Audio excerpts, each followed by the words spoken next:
तो live stream हो गया।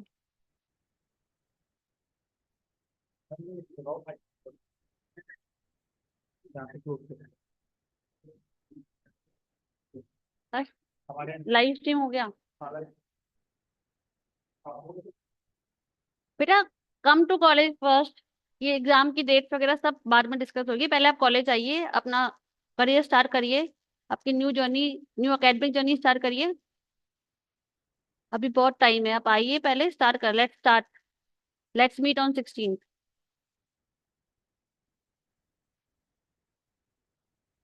क्या टाइम? 27।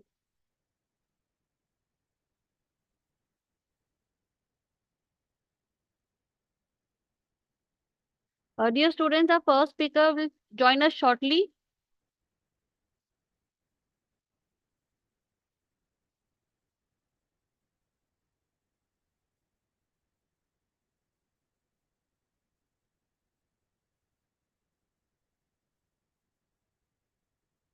बेटा, फर्स्ट डे कॉलेज आ जाइए, जो भी आपको डॉक्यूमेंट्स वगैरह के आपके क्वेश्चन है, आप उस दिन आके कॉलेज में पूछिए।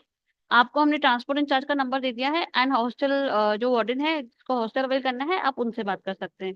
तो we have shared both the numbers.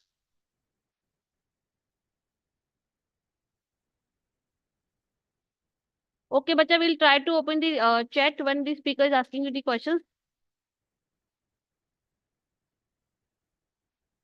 बेटा, अगर कॉल आप कर रहे हैं, मैम बिजी होगी, मैम पिक कर लेगी आपका कॉल, नो इश्यूज। वो number is always available, you can call any time. Buses 16 से चलेगी। 16 से आपका ऑफलाइन सेशन स्टार्ट हो जाएगा।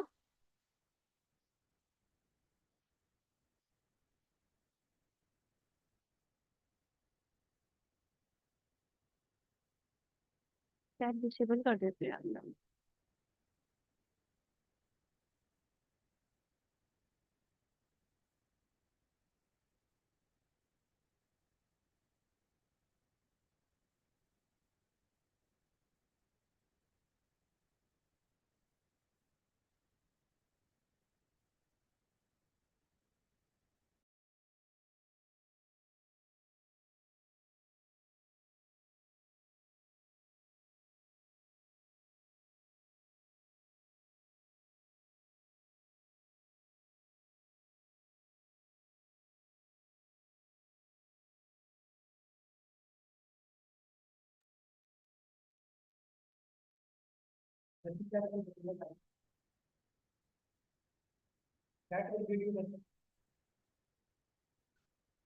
बेटा, आपके ग्रुप्स बन जाएंगे और कुछ बन भी गए हैं, तो you will be added.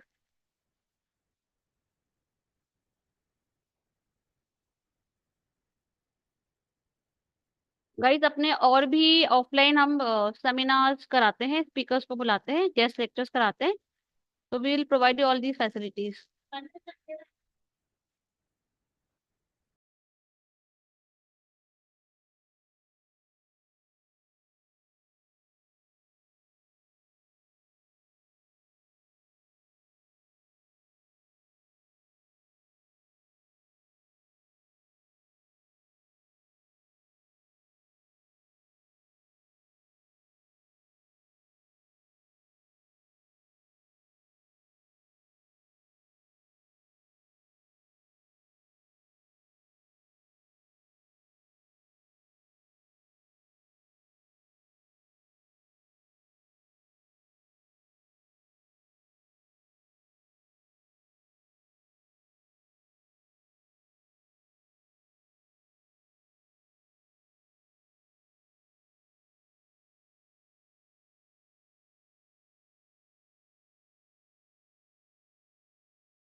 Dear students, अब first speaker and a distinguished guest, Mr. Pranav Sachdeva, have joined us.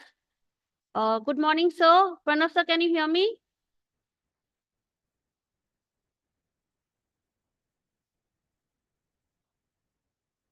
Pranav sir, am I audible? Yeah. Hi, good morning, everyone. Good morning, sir. Good morning. Yeah, good morning. So, dear students, to start with, let me give a brief introduction about Sir Pranav sir. Pranav sir is a seasoned human resource professional with extensive experience in client servicing, retention, recruiting, account management, payroll, and operation management. He currently serves as the national head at Randstad India, a leading recruitment agency specializing in matching people with the right jobs and employers with the right talent. His efforts have been pivotal in fostering a diverse and inclusive workforce that aligns with the company's values and vision.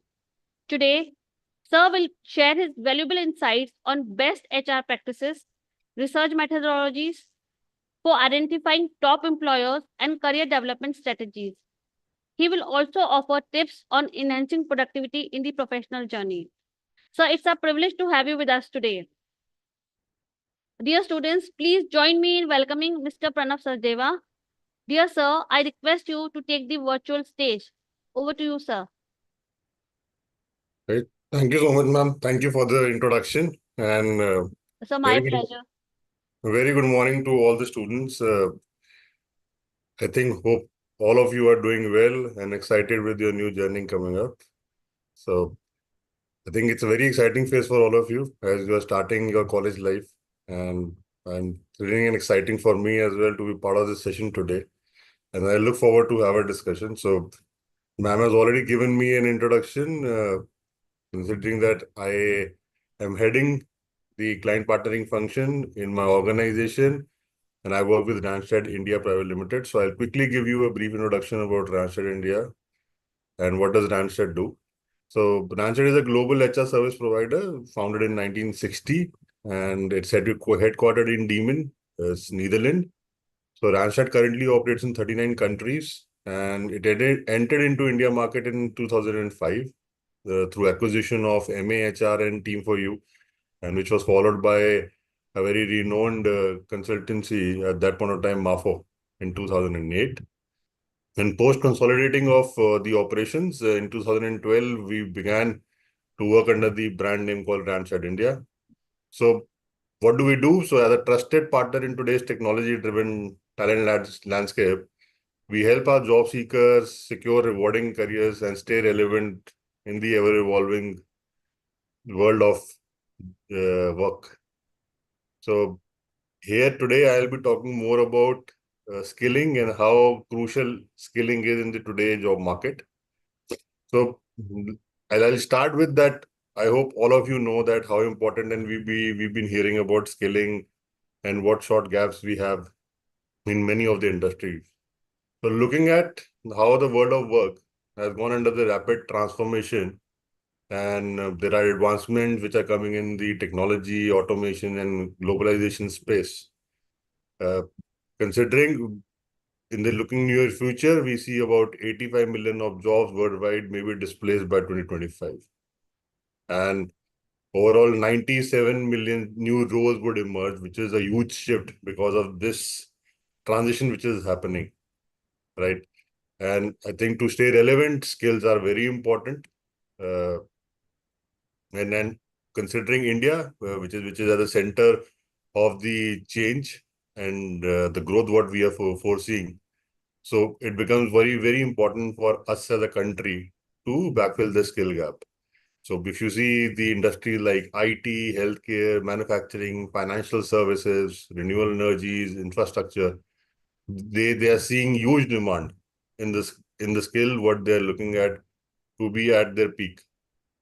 So if you think about even becoming a software developer or an engineer or an entrepreneur, skill is something which is very important and it will continue to stay important, right? So that you are up to date, you are there with the what's happening in the market. So even after you graduate, it's a very simple thing. Even after you graduate, it will be very crucial for you to keep upgrading your skills and be relevant, be there up with the market, so that you continuously upskill and then you are able to be there and continue with the employability, which is there as a need of the market. Now I'll touch upon why skilling is important. So if you see skilling as it's rapidly changing, so this is the advancement what you are seeing in the various sectors happening in India. So it will help bridging up the skill gap what we have with what employers are looking at and where employees who are the job seekers currently stands. So they it has to be, they has to stay relevant. There has to be up to the need of the industry, up to the need of the employer. And I think by having continuous skilling only, they'll be able to support job securities and will be able to have more evolving role in their career. So as I touched upon the industries which are key for our growth path and where the focus is in terms of as a country where India looks at and where we need to focus. I, if I give you some data points on those specific industries, so information technology, right? Currently, we sits at about 40% of the skill gap, wherein 40% of IT professional needs to upskills to the emerging technologies what are in demand like AI, machine learning, data science, cyber security, and many more which will be coming in. So if you give you more insight about 1.5 million of professional in these emerging technologies will be needed by 2026 as per the NASSCOM report, right? And it's very important that we start looking at bridging up the skill gap, else we will be finding it difficult to have the right talent, and which will slow down the entire digital transformation what you're seeing across the sectors and the companies and industries going on at the moment.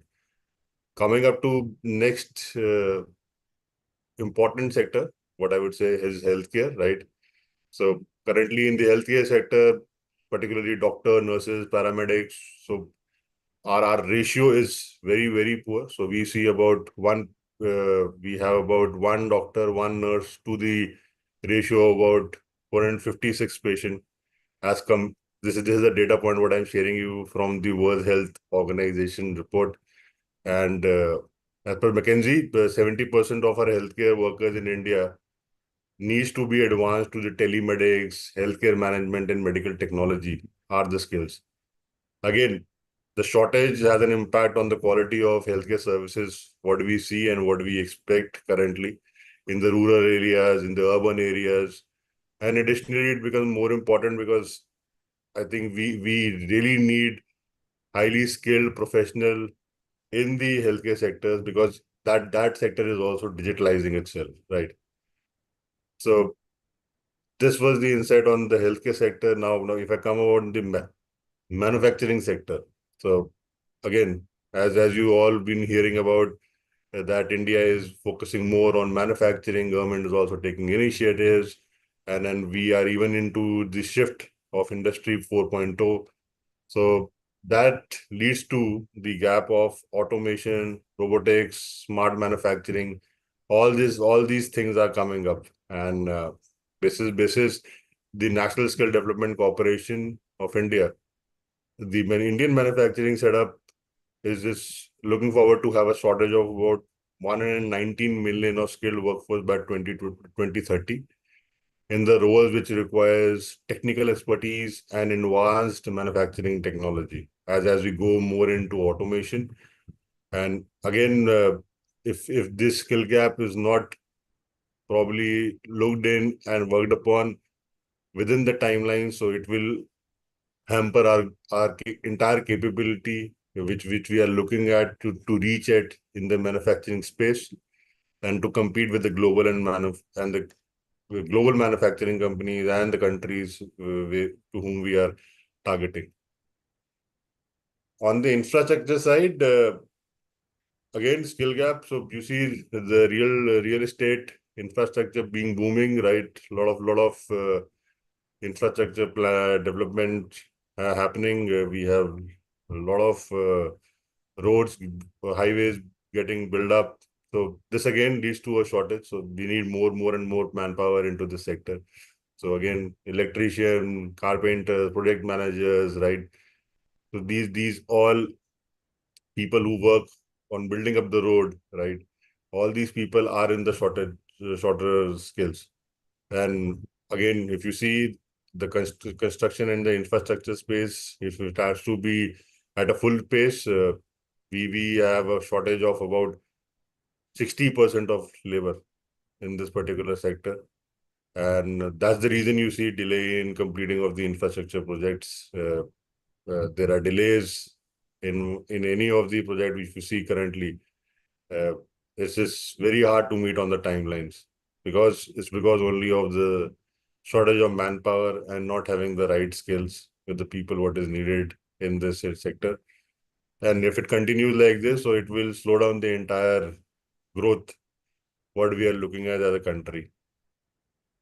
So again, very important, and I think government is also taking good initiatives in closing all the skill gaps in this sector. So I think we can see good improvement happening here. On the financial services side, fintech, digital payment, you all are using it. I think within the last 5 years, we have seen a tremendous change in how we pay, right? Earlier it was more of a cash. Now it's everyone is coming on UPIs or online payments. So considering this, we also see a good amount of change and need of a manpower, having a skill gap in the financial services side as well.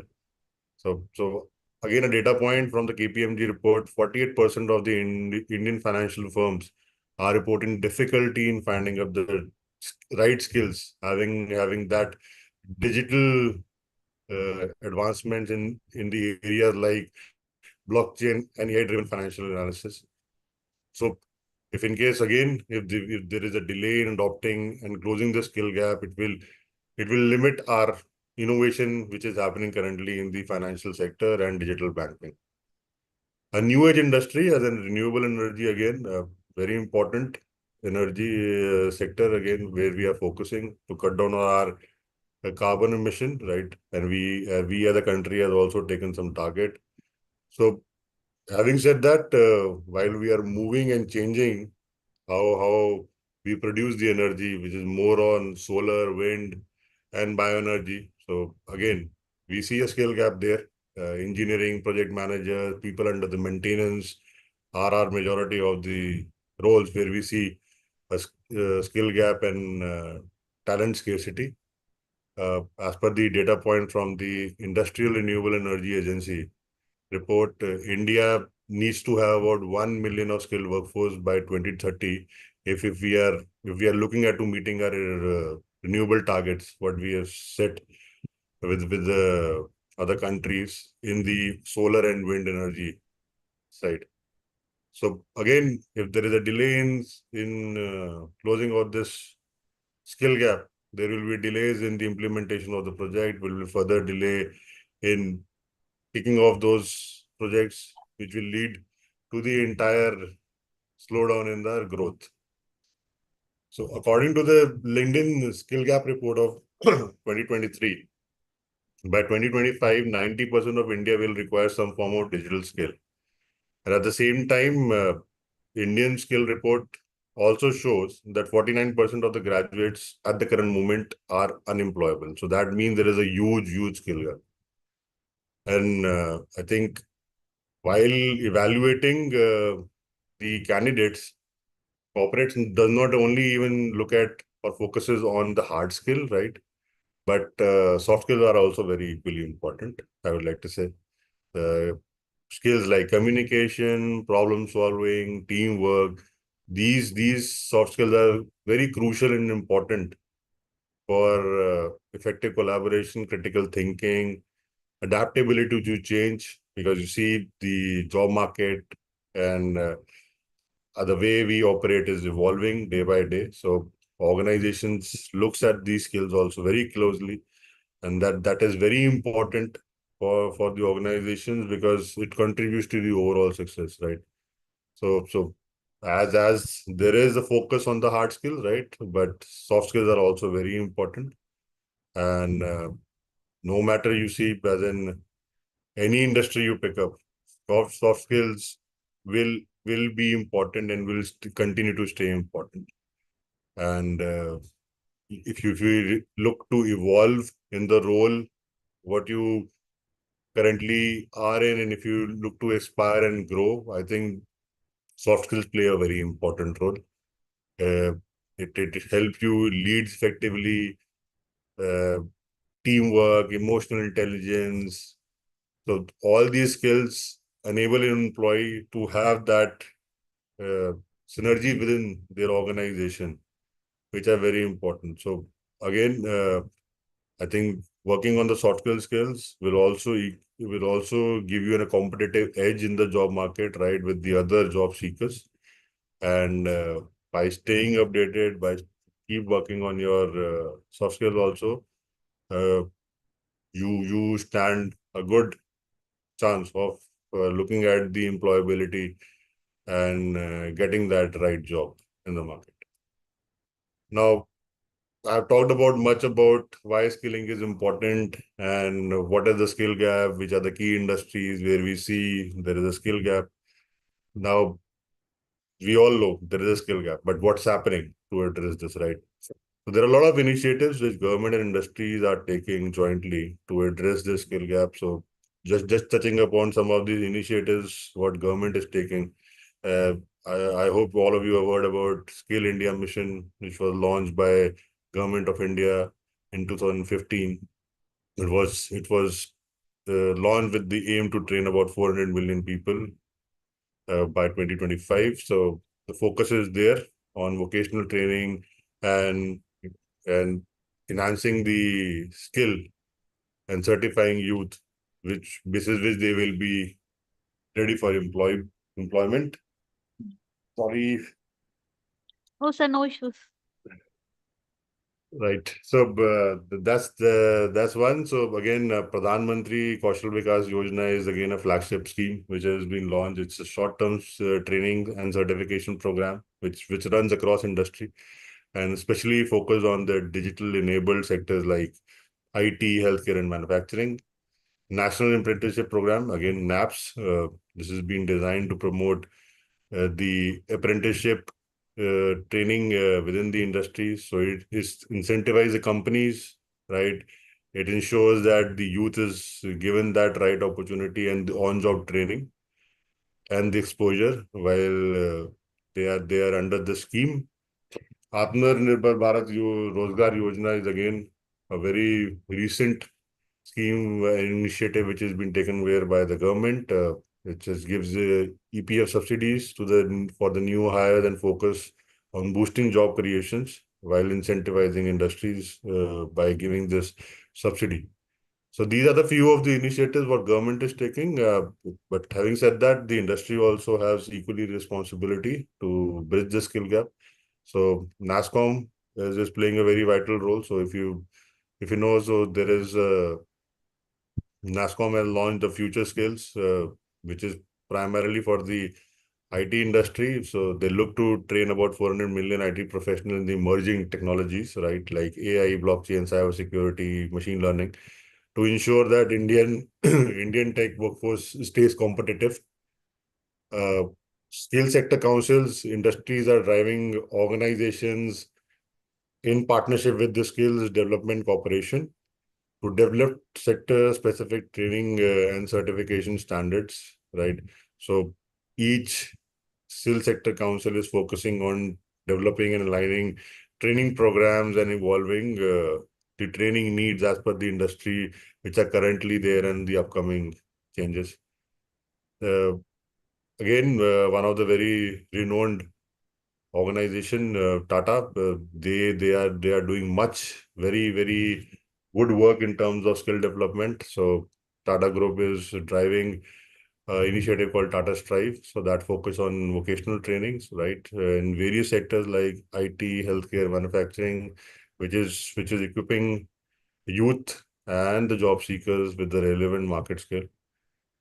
Corporate training programs, so companies like Accenture, TCS, Reliance, they are and all the big names, just naming few here. So they are relying heavily on the in-house upskilling and reskilling program, which is also very important to offer the opportunities and right skill which are needed for the future roles and the upcoming roles.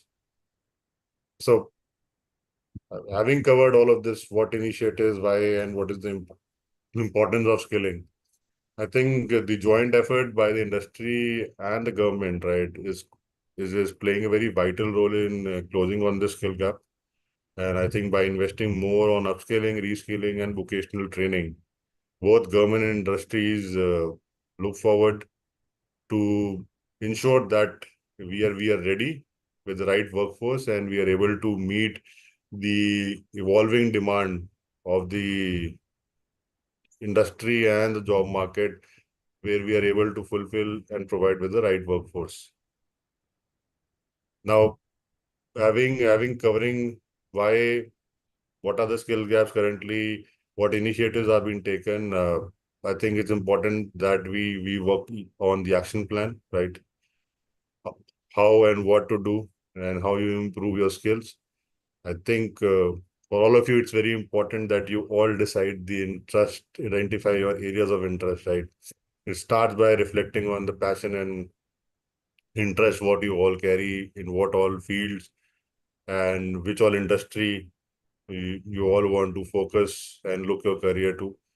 And I think this, it will help you to ensure that you learn right skills what are needed for that industry, and then which will help you further get the right career opportunities. So as you go along in your college life, I think this is very important that you identify what are the right areas of interest for each one of you. Uh, start doing online courses along with your degree courses. I think that's also very important. Take advantage of the online platforms which are there currently. Choose courses which are right again, meeting your areas of interest. There are platforms like Udemy, Upgrad, edX, LinkedIn Learning, which offers wide variety of courses and certification, right? Which can be aligning your interest areas and what skills you're looking to develop. And again, if you keep doing this, I think you have an edge against the other job seeker, right? Once you are job ready, once you go into the market, right? So you will be the one who will be having the right skills from day one. What an organization or industry looks at, and it will be easier for you to crack that interview and have the right job for you. Again, participate in internships and workforce. So again, look forward to have practical knowledge, participate in internships, workshops. It gives you an hand-on learning. So that is also important while you learn online. So even go for an offline learning, which gives you an opportunity to apply what you learn. And the practical experiences will only enhance your understanding and knowledge, right? What you carry. And again, important for you to be job ready. Network, again, very important skill. What you all should be focusing on. You should network and build your professional network within the mentors, right? Within the industries, right? Your seniors. So all of this is again very important. So by networking, you will stay updated, right? You will be known of what changes are happening in the industry, right? And by collaborating with the mentors and with the connects, what you develop, so you will stay relevant with what's happening day in day out, right? Again, all these hard skills, but even focus on working on your soft skills. So communication, teamwork, problem solving, critical thinking. This again becomes very important. So very important to enhance your interpersonal and emotional intelligence, right? And I think group projects, public speaking, volunteering, all these, all this will give you and more enhance opportunity to work on your soft skills. An employer really values, as I just touched upon, employer really values these soft skills. and along with the technical skills. So these skills will only help you adapt to the new challenges and lead the future of work very effectively. So these are the action plans, few action plans for all of you. So I think this will really help you to think through and work upon your areas of interest and what you look to and where you want to have your career, in which industry and which right thing.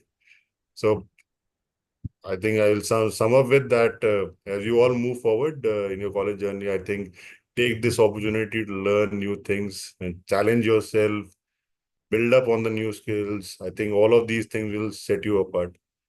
The future of work is very exciting. If you talk about India, the country, we are the developing economy, right? The focus is very much there on India, right? Overall, you see, we are looking investments. We are seeing growth happening in sectors, but then I think again, what skill set we need, and do we have that right skill set right now with the people? The answer is no.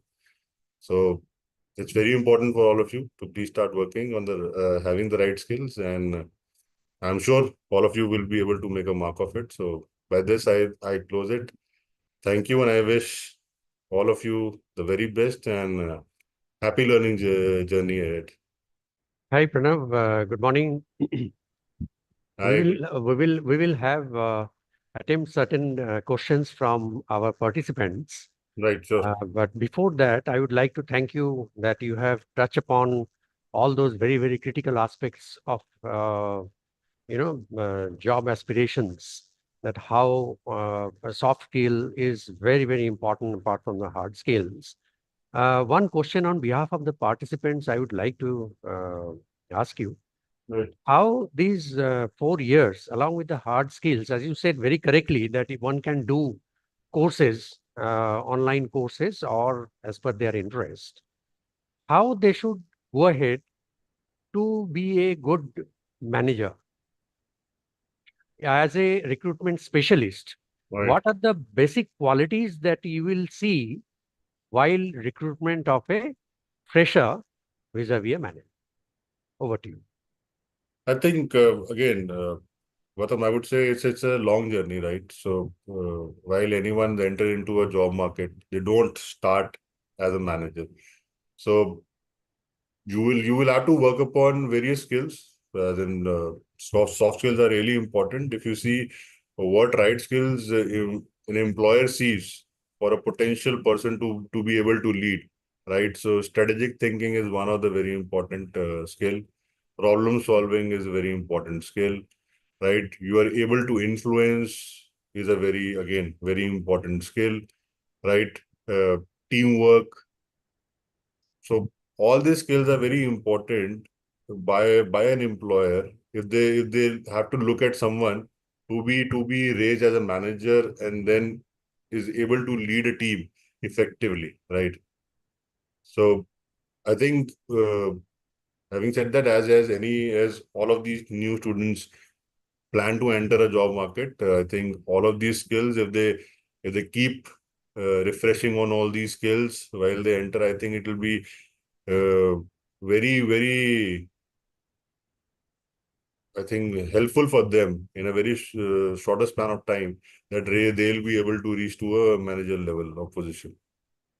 Good. So there are certain questions are coming, which I will just take a few of your time to answer this. One is asking for internships.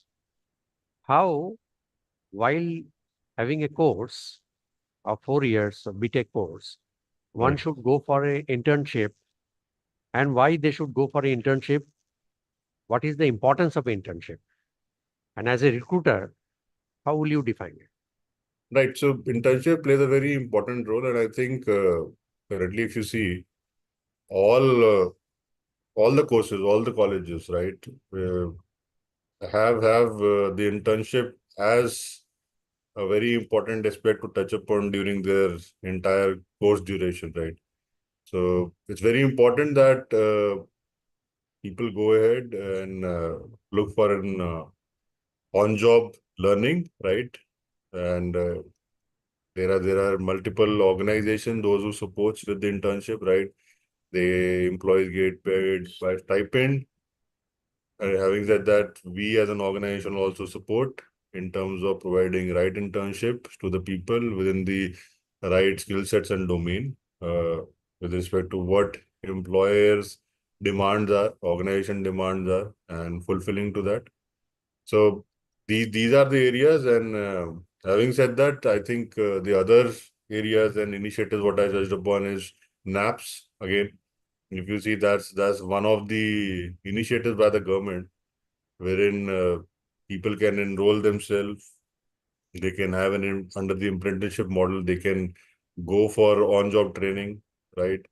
And they can work, they can secure a certification post doing that. So basis all this thing, you will be able to be job ready from day one, as you go and uh, look forward to have a permanent job. Correct.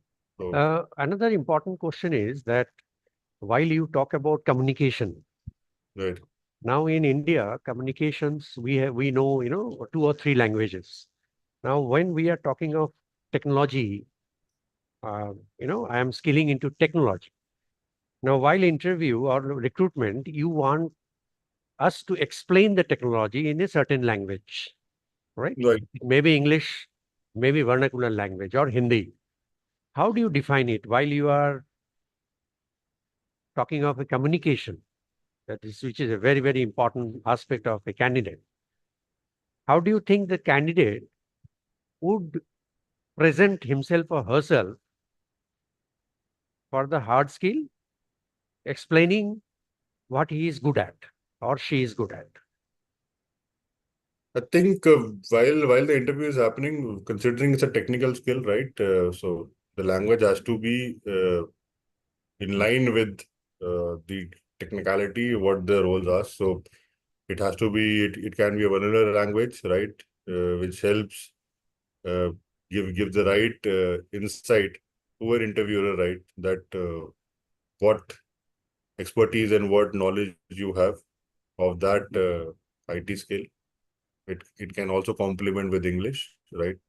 Having said that, so I think post job, it will be more of the communication will be only in English only as a language. But yes, having said that, I think while the interview process is very important, an interviewer would like to assess the candidate in both the languages. I think what the technical language it talks about and what the other software aspect, right?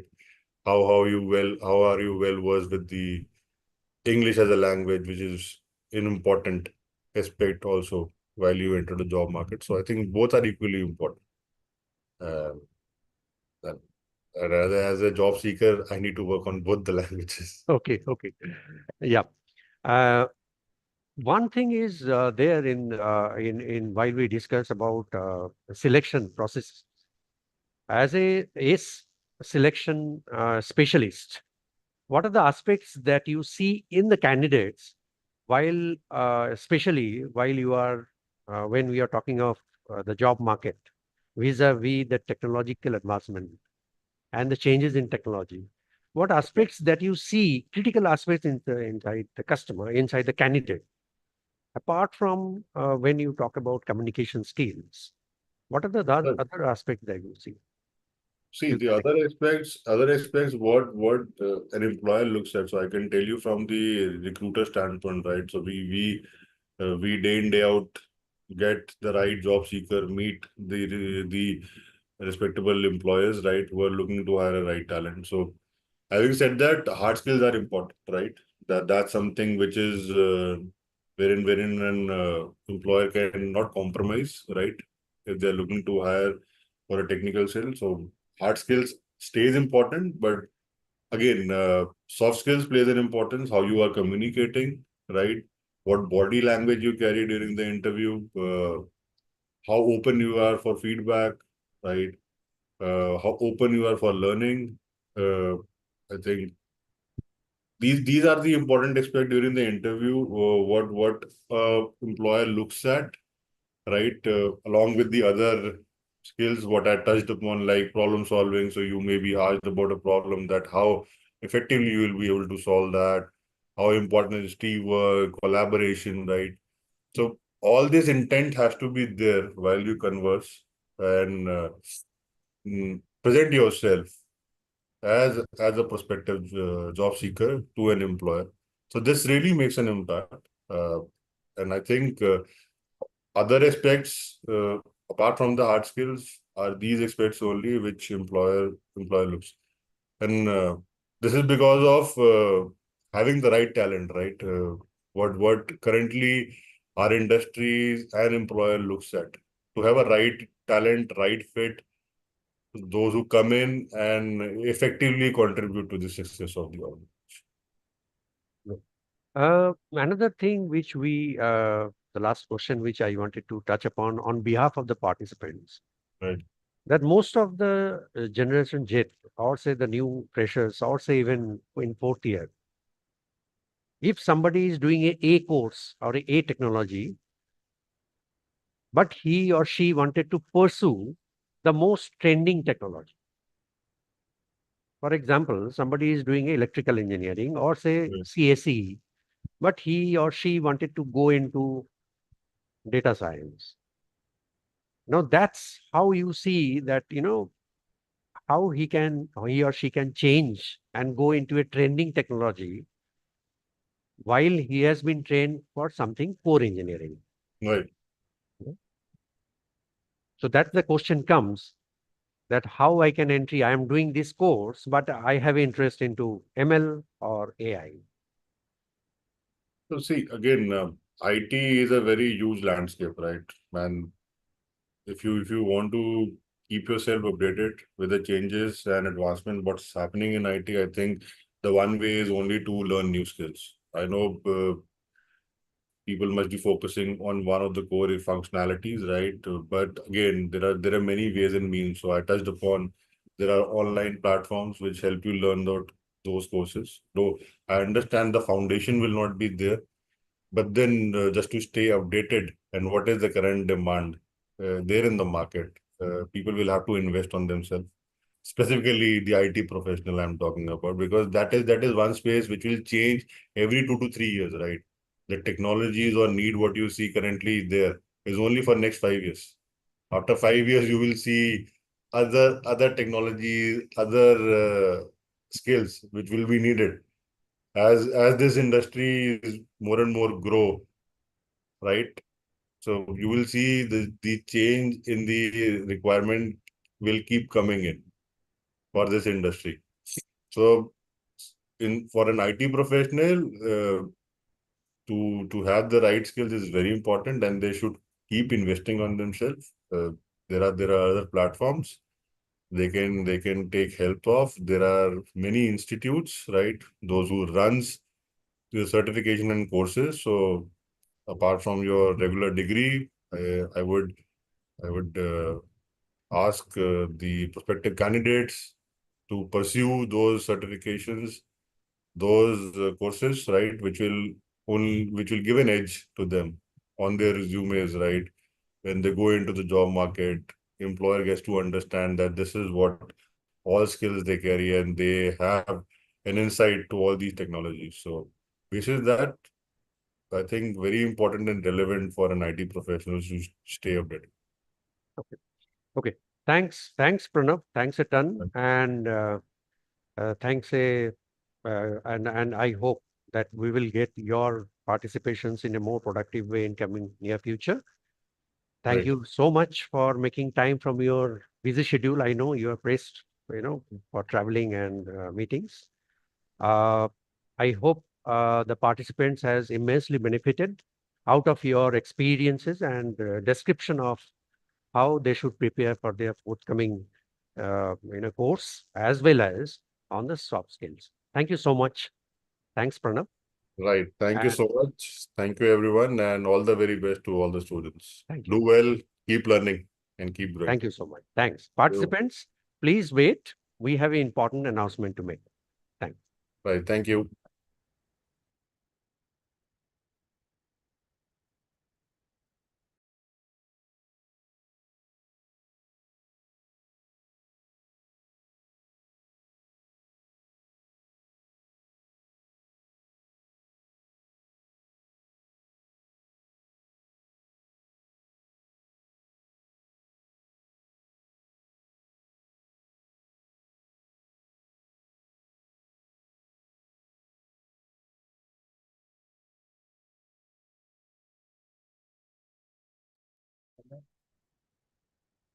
Hello.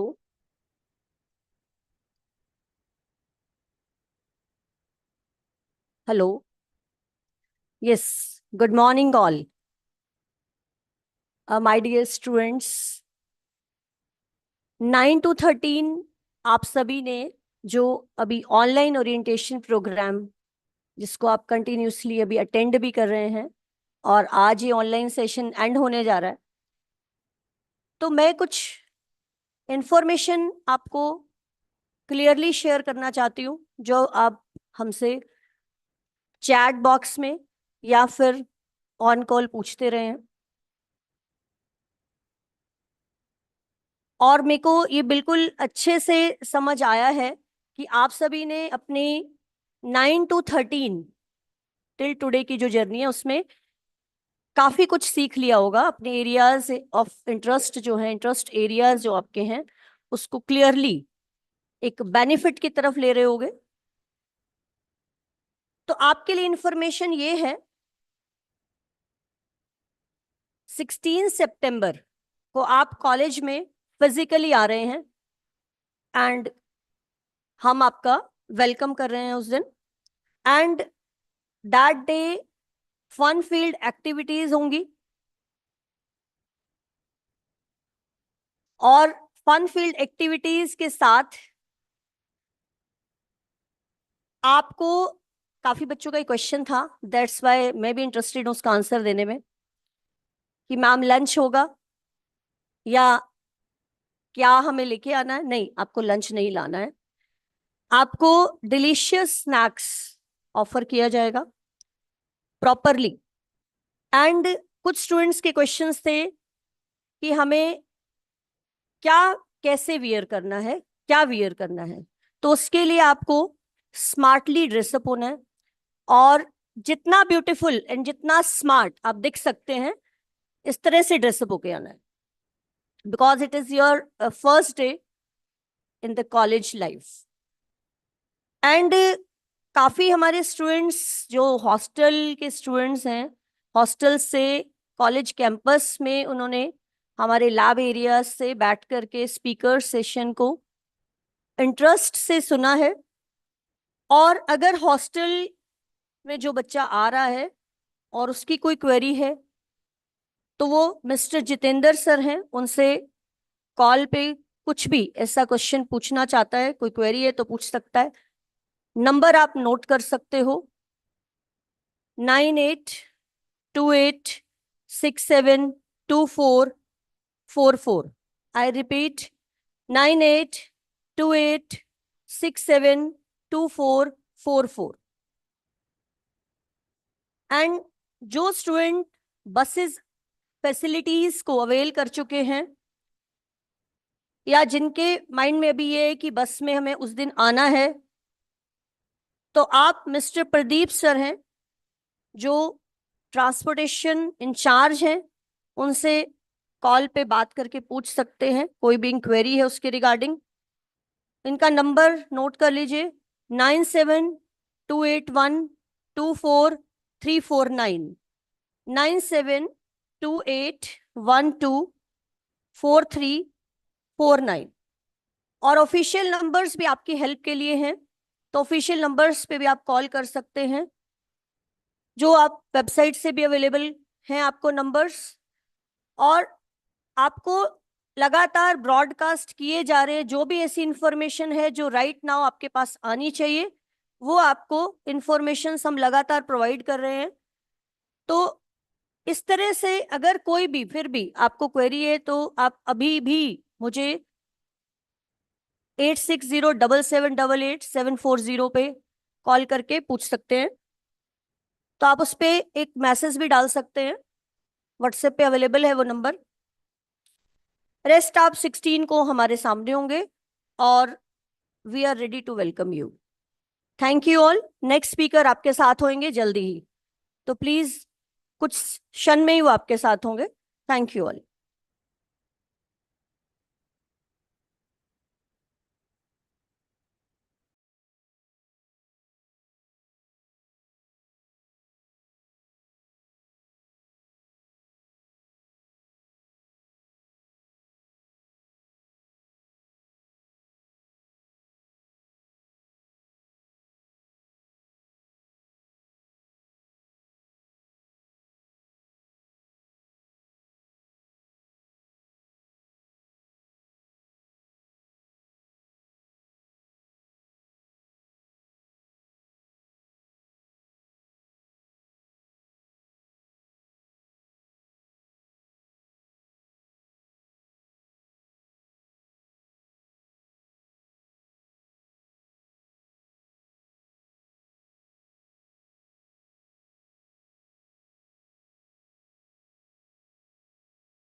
Good morning, students.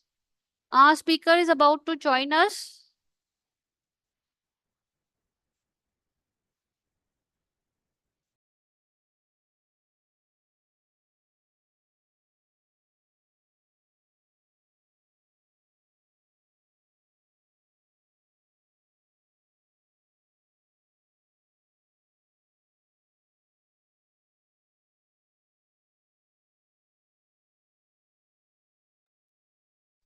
Students, till our speaker joins us, हम एक exercise कर लेते हैं.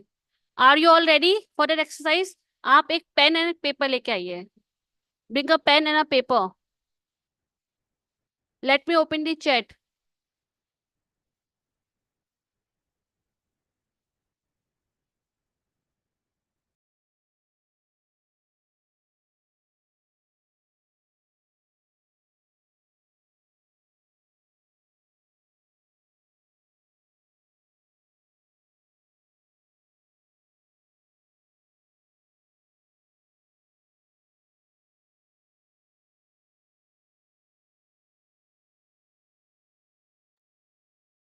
So, dear students, we have enabled the chat. तो pen and paper लेके आ गए आप लोग? Yes or no? Answer in the chat. Yes. Okay. तो what you can do is हम एक exercise करेंगे. Okay. तो right A to Z, A B C D E F G पूरा A to Z लिखिए. A को आप 1 number देंगे, B को 2, C को 3, ऐसे Z को 26. आप ये लिखिए. We'll do an exercise. ये लिख ले तो आप मुझे ओके करिएगा please.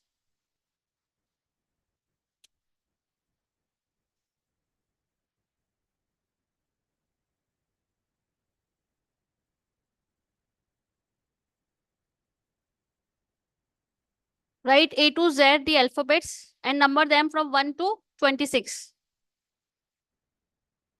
Okay, okay. Has everybody written this? Okay. Good student, good. तो हम एक एक्सरसाइज कर रहे हैं और द वर्ड इज स्किल. नहीं, हम ये जो एक्सरसाइज कर रहे हैं हम ये पता करेंगे कि what is more important to be successful. तो first word is we always talk about skills. Skills are very important, right? तो right the number SKILLS skills. इसको आप रेटिंग दीजिए. जो मैंने आपको अल्फाबेट्स लिखवाए हैं उसके according what would be the number of skills. क्या नंबर आएगा स्किल्स का? स्किल्स लिखिए SKILLS. बेटा 19 नहीं आएगा. 19 S का 19 होगा, देन K का 11 होगा. तो what is the total? If you talk about 100, what is the total? Prince Kumar, what is the total of 19, 11, 9, 12, 12, 19? बेटा टोटल करना है, ऐड करना है सब नंबर्स को. S का 19, K का 11, I का 9, L का 12 प्लस L का 12 एंड S का 19 स्किल्स का. Yes, Chandan Saini, you are right. The total of skills is 82. ठीक है, स्किल का 82 हुआ. Now this next word is knowledge. The spelling of knowledge is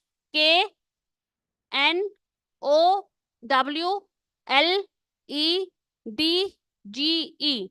हम कहते हैं कि knowledge is very important. Skill और skills is very important for to be successful in career. Even knowledge is more important. What is the total of knowledge? KNOWLEDGE.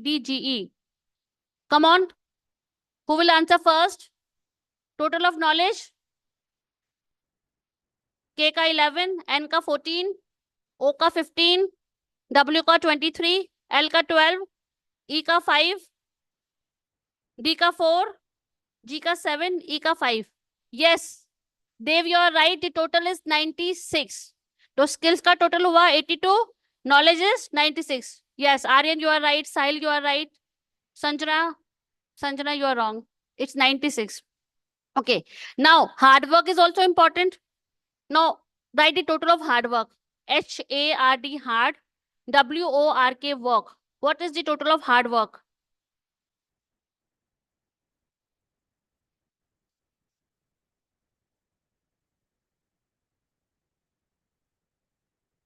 The total of hard work is 98. Very good. Suraj Singh, very good. Sahil, very good. Okay. So hard work is also important. Now Write down the total of attitude. ATTITUDE. Attitude. To be successful in career, what is the total of attitude? This is just an exercise. Attitude का total करिए आप लोग. Yeah, Suraj Singh, you are right. 100. So, to be successful in career, skills is important, knowledge is important, hard work is important. But what is more important? Number 100. That is attitude. कोई इसको बता सकता है कि why is attitude important? कि जितना positive होके हम चीजें करेंगे उतना ही हमारे को रिजल्ट अच्छा मिलेगा. तो whatever work you are doing you should be always thinking positive. अगर हम पॉजिटिव सोच के काम करेंगे तो हमारा काम अपने आप होएगा. हम अगर हमारा माइंडसेट पॉजिटिव है तो विल गेट पॉजिटिव रिजल्ट्स. अगर हम खुद ही सोच लेंगे कि नेगेटिव माइंडसेट के साथ हम काम करेंगे तो we would not be successful. तो जैसा हम अपने ब्रेन को देंगे वैसा ही हमें रिजल्ट मिलेगा. If you want to be successful in life you always have to keep a positive attitude. तो आपको ये this is a learning for you all as you are entering the college कि जो भी आप टास्क करेंगे college में jobs में you always have to keep a positive attitude. जब आप पॉजिटिव एटीट्यूड लेके काम करेंगे तो नो मैटर आपकी स्किल्स कितनी भी है, अगर एटीट्यूड अच्छा है तो आपका रिजल्ट बाकी लोगों से अच्छा होगा. किसी का एटीट्यूड अच्छा नहीं है, पॉजिटिव एटीट्यूड नहीं है, मे बी उसका हार्डवर्क बहुत अच्छा किया है, उसकी नॉलेज बहुत अच्छी है, देन ऑल्सो उतना सक्सेसफुल नहीं होगा जितना सक्सेसफुल वो पर्सन होगा जिसका एटीट्यूड पॉजिटिव है. तो आपको हमेशा पॉजिटिव एटीट्यूड लेके चलना है. अगर हम हमारे स्पीकर ने ज्वाइन कर लिया है तो जस्ट लास्ट एक बात करते. देखिए एक glass, if you have a 1 glass of water, वो आधा भरा है, तो कुछ लोगों का माइंडसेट होगा कि आधा खाली है, कुछ का होगा कि आधा भरा है. तो हमें पॉजिटिव लेके सोचना है कि अगर हमारे पास एक ग्लास में आधा पानी भी है, दैट आधा ग्लास पानी is also important for us. तो we need to think in that way. Positive thinking is important. I hope you understand students. Yes or no? Then we'll finish this. Very good. Dikshit, very good. Okay. So this is the learning that we should always be positive. We should always have a positive mindset. So that's all for today, students. Now our speaker have joined us. So a very good morning to you, Robin sir. You are not audible. Let me make you co-host.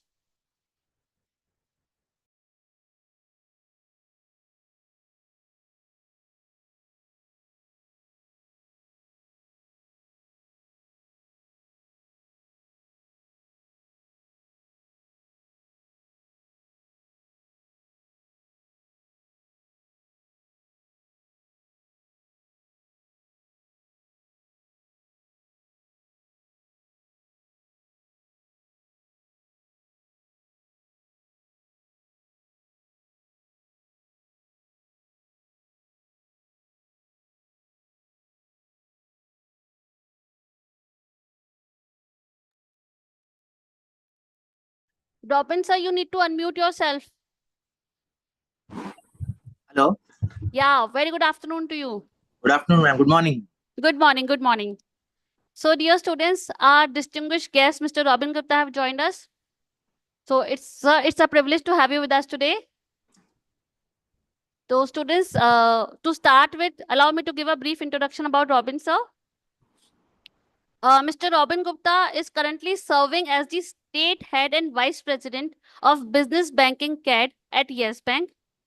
He has also worked with HDFC Bank and has consistently been an outstanding performer throughout his career.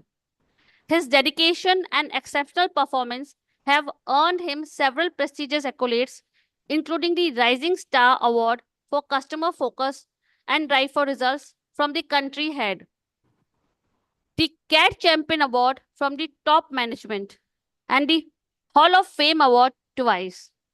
Among his many other achievements, he has also received the March Madness Award in 2017 and Jack of All Trades Award 11 times during 2012 to 2013 while working at HDFC Bank. We are indeed privileged to have someone of his caliber with us today to share his invaluable insights. His extensive experience in the banking sector, combined with his passion for excellence, is sure to provide us with a unique perspective. Today, Mr. Gupta will be enlightening us on a very relevant and timely topic, that is impact of technology in the banking sector. Without further ado, I would request you, sir, to take the virtual stage. Over to you.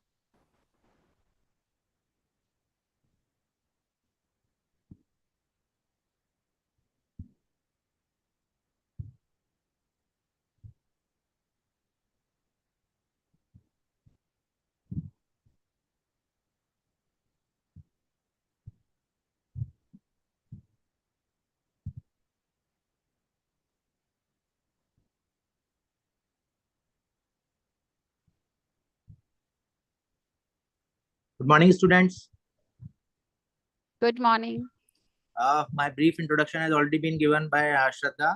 Thank you, Shraddha, for such a nice introduction. So, My privilege. So today we will discuss on the in terms of banking sector, as far as the technological advancement which is happening in the banking sector, the need of technology in banking sector, or not even in the banking sector, all over in all the segments or all the sectors that we have. For that purpose, I have made a small presentation for you. So let me share this presentation first.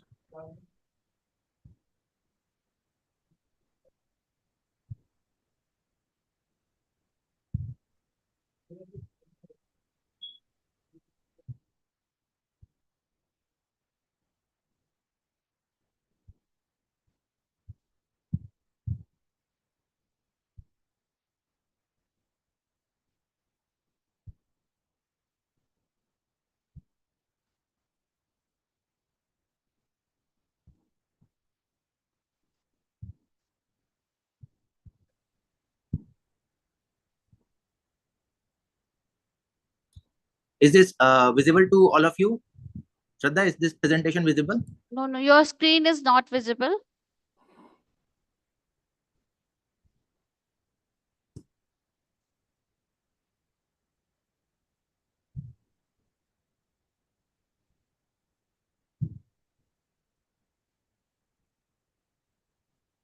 I need to share the content. Just a minute. Yeah, okay.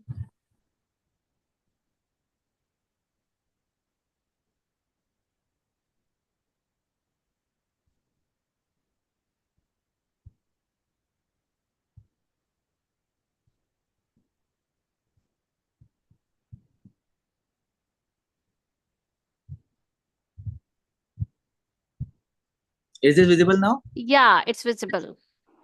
Perfect. So students, what is the need of technology in any segment?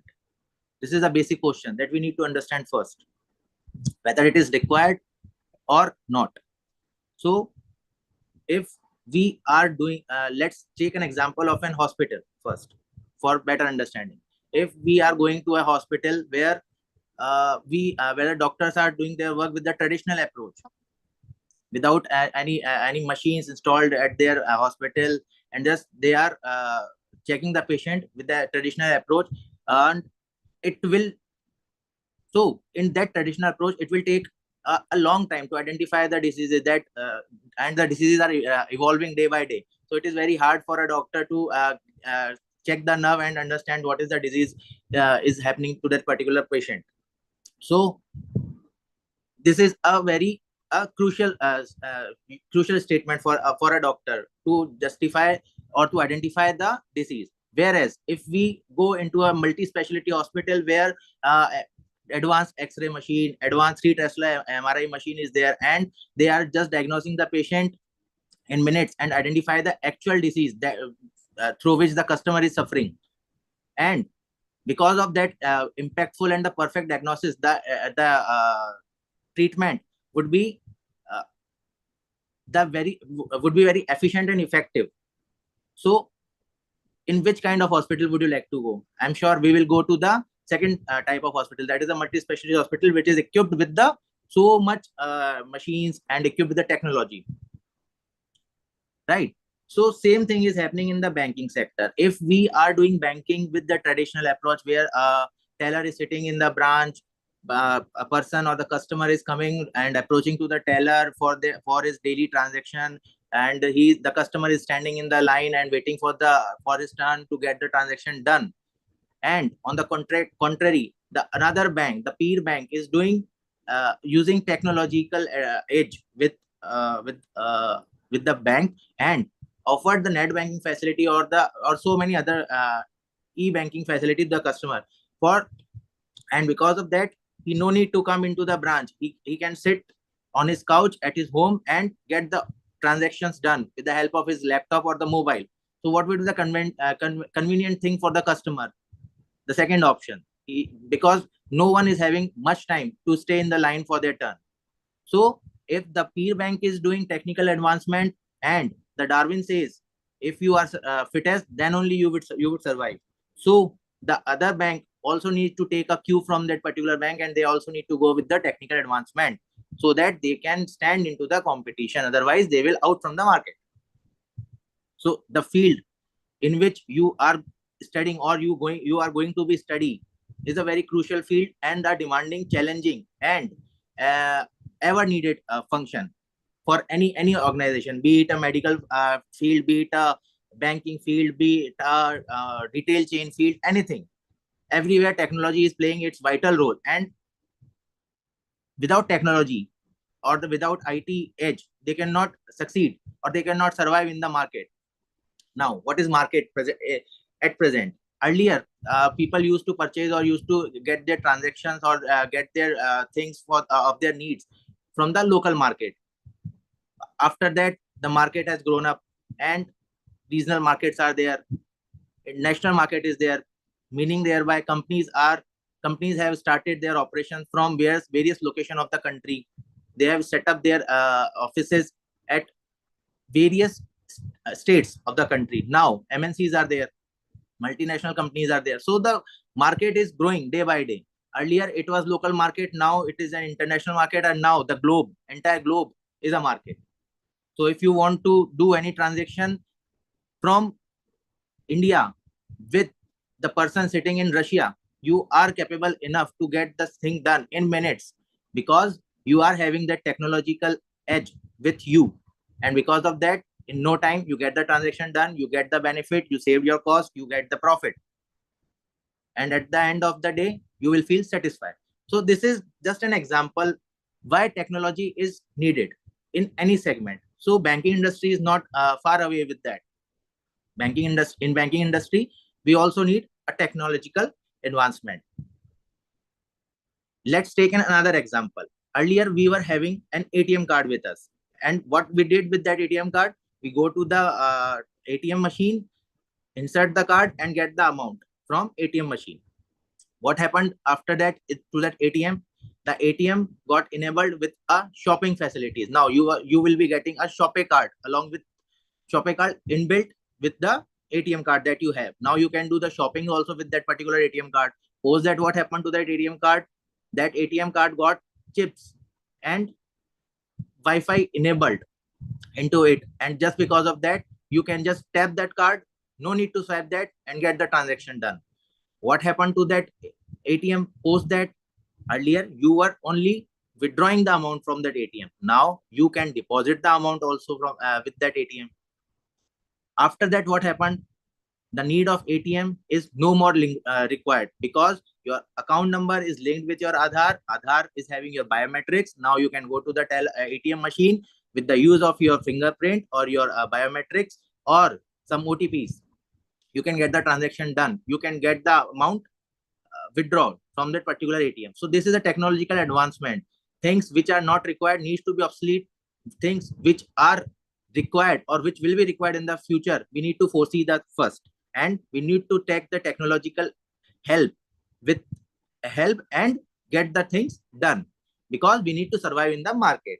So the person, a banker who is sitting in the office can alone do the technological advancement or imply the various efficient technologies in the bank, which is not possible because banker is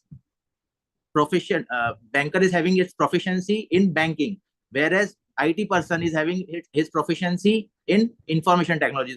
So they need to sit together to get the things done. Post that, they will develop a system with the help of technology, with the help of their knowledge, with the help of the other competitors present in the market, and get the system designed.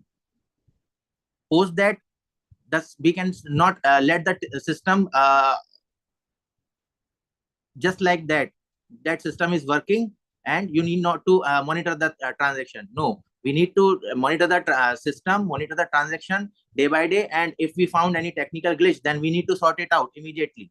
So system is there, but system enhancement, system re-engineering is again and again, and every time it is needed. So this is a continuous process and ongoing process. So the need of technology is everywhere, and this is the demand of an hour.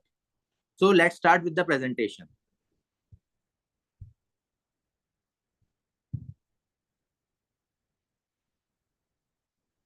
Earlier, electronic banking is generally an extension of traditional banking, using the internet as an electric delivery channel for banking products and services. So what was happening earlier? Earlier in the traditional banking, we need to use so much paper. We need to fill the slip for our tiny transaction. We need to withdraw the amount. We need to fill the slip. We need to deposit the amount. We need to fill the slip. Now, if we want to transfer the amount from one account to another account, we just use the internet, get our login into our net banking, and get the transaction done very smoothly. So this is a shift from traditional banking to electronic banking, and this is not happening in banking sector only. In all the segments, in all the sectors, it is happening. So banking today is redefined and re-engineered with the use of IT, and it is sure that the future of banking will offer more sophisticated services to the customer with a continuous product and process innovation. See, in the bank, we have so many products, various type of products to various type of customer segments. Large segment, we need have funding, having a larger amount involved. For retailers, we are having different set of products. Now, the customer demands and the customer requirements are getting changed day by day. They need more sophisticated product. They need their customized product because they are running various kind of businesses, and each and every business demands a separate kind of setup, separate kind of infrastructure, separate kind of facilities, separate kind of financial assistance. So for that purpose, they approach the bank, and bank need to modify the their product according to their requirement, according to their need. Otherwise, the bank will not be there in the market, will not sustain in the market, because if you are not doing and your competitor is doing, then the customer will definitely be shifted from you to the another bank, and which is a common thing. Nothing incorrect into that. So in order to retain the customer, in order to make the profitability for our organization, we need to continuously improve our systems. We need to provide sophisticated services to the customer, and this can be happened with the involvement of technological advancement. The IT people are very much needed in banking sector for that purpose, because sitting with them, we can modify the product, we can reduce the cost of that service, we can reduce the man-hour cost, we can reduce the paper cost. So, and this cost reduction will simultaneously resulting into the profit of the company, which is very much desired for every organization. They need, at the end of the day, their balance sheet must show some profit to the organization. Otherwise, the organization or the particular sector will definitely be out of the market very soon. So there is a shift from seller's market to buyer's market. Now, earlier what was happening? Bank is having 7 products. If you want to get the product, you need to choose any product from out of the 7 product only. Earlier, why it was happening? Because it was a seller market. Now, so many banks are there. If you are not capable to offer that particular facility to the customer, customer will again shift its banking services from your bank to another bank, because the another bank is capable enough. The another bank is having technological advancement, upper hand in technology. So in order to stop that, bank need to update itself. And the shift from seller market, meaning thereby now the customer is, now the banks are there to fulfill the demand of their customer, the requirement of their customer. So if the customer wants this, then you need to customize it, then you need to offer this, then you need to make this happen for that particular customer. So the market is shifting from seller's market to buyer's market. We need to work according to the demand of the buyer, according to the requirement of the buyer. So banks are also changing their approach from conventional banking to convenience banking. We need to offer convenience to the customer. Customer delight is very much important. Survey is also happening from the part of RBI, and internal banking surveys are also running, and they ask from their customer how much delighted you are, how much satisfied you are with the services that are being offered by the bank to you. Now, again, there is another shift, that is mass banking to class banking. If we are having technology, if we are having a better system, better control in place, so you no need to spend more time to get the delivery done to the particular customer, or to get the service done to the particular customer. Whereas in no time, or in very short time, you can get the transaction done. That is class banking. You are not or with the help of this technological advancement, or the technological edge that we have in the present scenario with us, we can deal with the mass, we can deal with so many numbers very easily, because system is working for us. And because of that, various new products are being launched by the organization, by the banks, day by day. It also ensures privacy and confidentiality of data, implement IT and other cyber laws properly. Just because here in the banks, we are not required to implement the technology only. We need to abide with the cyber laws also. There are laws which are required to be followed, and RBI is having a RBI is having very, very sharp view on that. They are having zero tolerance on that. So for that purpose, they have implemented cyber laws. They have implemented some rules and regulations. RBI also demands some reports from the bank, each and every bank, that what are the frauds got happened just because of the glitch or the bottleneck happened in the technology, in the process, in the software that you are using. What are the security measures that you opted, what are the corrections that you have done in your system in order to avoid that adverse scenario in future. So regulatory aspect is there, customer aspect is there, profit is there, everything is there, and just this is happening just because of the technological advancement, which is providing an edge and providing a global presence to an organization, be it bank, be it anything. So let's discuss about the banking transformation.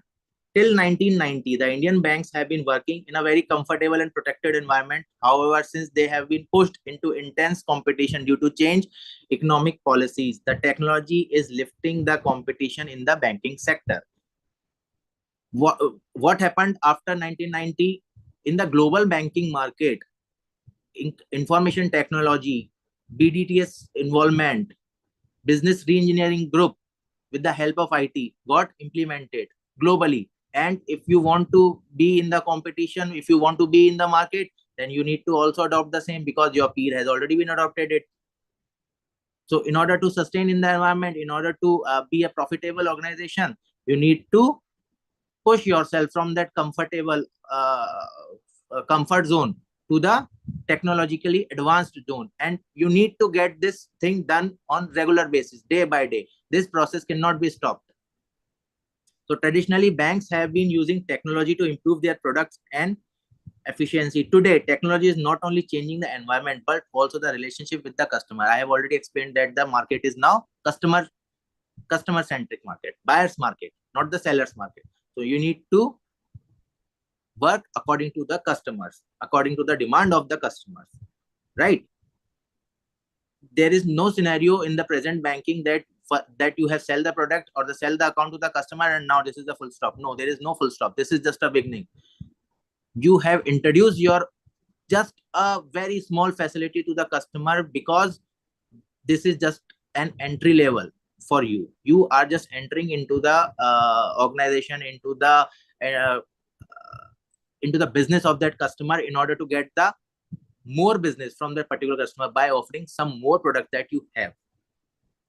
Right? So technology has not broken many barriers, but has also brought about superior products and channels. This is quite obvious that if you are doing some engineering or you are having some feedbacks and you are working on the redundant processes that you have, and you are coming with the shortened and smoothened and technologically advanced product and process with you, then surely it will help you to get the things done in very short time with low cost, with low manpower, and with higher profit.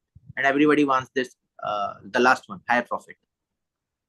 Right? This has brought customer relationship into greater focus. Now the customer is in focus, greater focus, as compared to the focus that we have in till 1990. It is also viewed as an instrument of cost reduction and effective communication with people and institutions associated with banking business. The RBI, yes, the thing that I have already explained, that the RBI has assigned priority to the upgradation of technological infrastructure in financial system. So RBI is also demanding some reports from banks that what technical or technological infrastructure advancement has been done by you. What was the barriers? What was the good things? What was the result of that outcome? What are the other processes that got shortened? What are the new processes that got implemented? So many things RBI is getting on yearly basis and half-yearly basis from banks. So technology has opened new product and services, new market and efficient delivery channels in the banking industry. IT also provides the framework for banking industry to meet the challenges in the present competitive environment. Environment is quite competitive, cutthroat competition is there, right? So in order to survive, we need to get the technological advancement on daily basis. Rather, each and every second which is passing needs technological advancement. This is the demand of present time. IT enables to cut the cost of global fund transfer. Now you can transfer the fund globally. You are sitting with your mobile and doing work through net banking and transferring the fund from one bank, let's say from HDFC Bank to ICICI Bank, or to any branch of the bank which is there in UAE, London, anywhere. So there is no one to stop you. You just have your internet connection on, get the mobile on, log into the net banking and get the transaction done. Earlier, if you want to do the same transaction in year 1985, 1989, then it will take at least 10 to 20 hours, 10 to 20 days. And I'm not sure that it would happen at that particular point of time or not, because so many geological barriers, so many currency barriers, so many political barriers, so many barriers were there at that point of time. Now the technological advancement has reduced those barriers and give a competitive edge and the convenient banking to the customer and to the bank also. Because banks are cutting their cost, because banks are getting want low manpower to handle the transaction, because system is handling this. And because of that, banks or any other institution are making profit.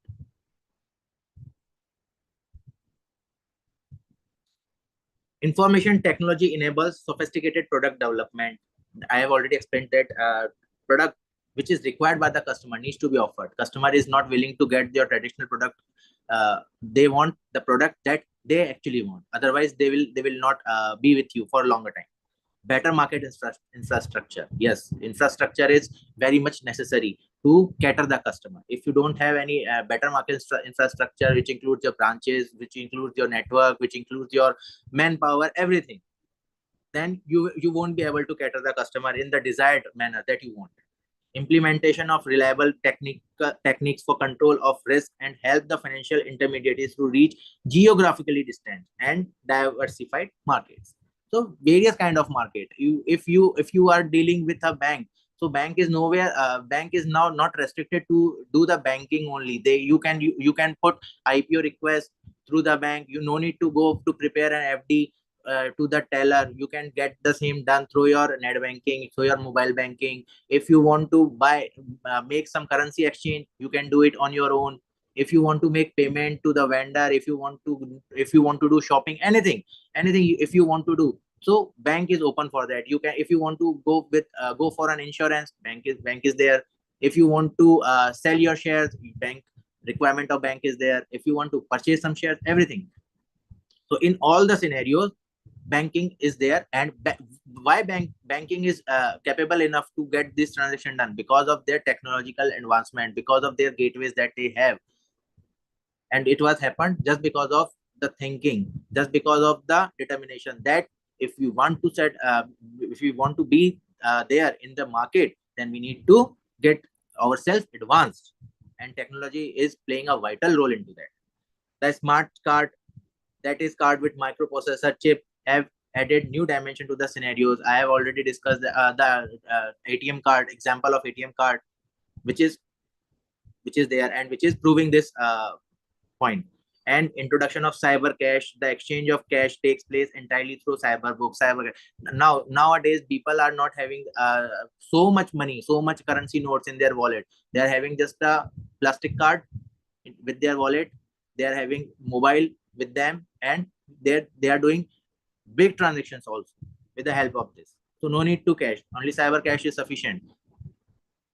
Collection of electricity bill and telephone bills has become easy. This is the thing which we can see in our houses also, that we are paying electricity bill, we are paying telephone bill, and we are going nowhere in electricity board and in telephone office to get the payment deposited. Everything is happen through the gateways that your banks are being provided with the help of this information technology.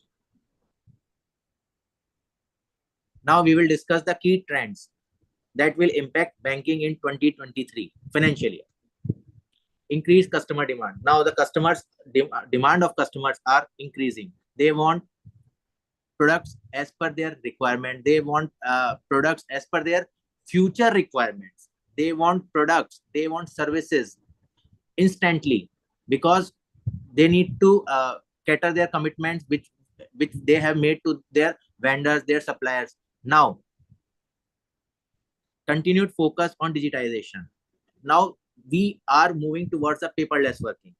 What is happening in so many banks? Earlier, if you want to get a loan from the bank, then you need to file, you need to sign the agreement, you need to sign the checks, you need to sign so many other documents, and post that bank will check those documents, bank will inventorize that document, bank will scan those documents, and post scrutiny they will provide the fund to you into your account. Now what is happening?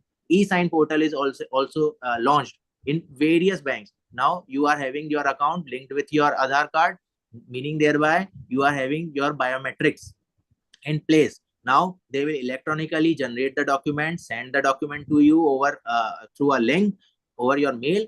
You need to open that mail, you need to buy the stamp duty electronically, pay it, sign the documents electronically. OTP transaction will help into this, and get the documents submitted to the bank. And this will happen not more than in 10 minutes. So in 10 minutes, your loan has been, your documentation has been done. And since it is happening through electronically mode, so no manual intervention is there.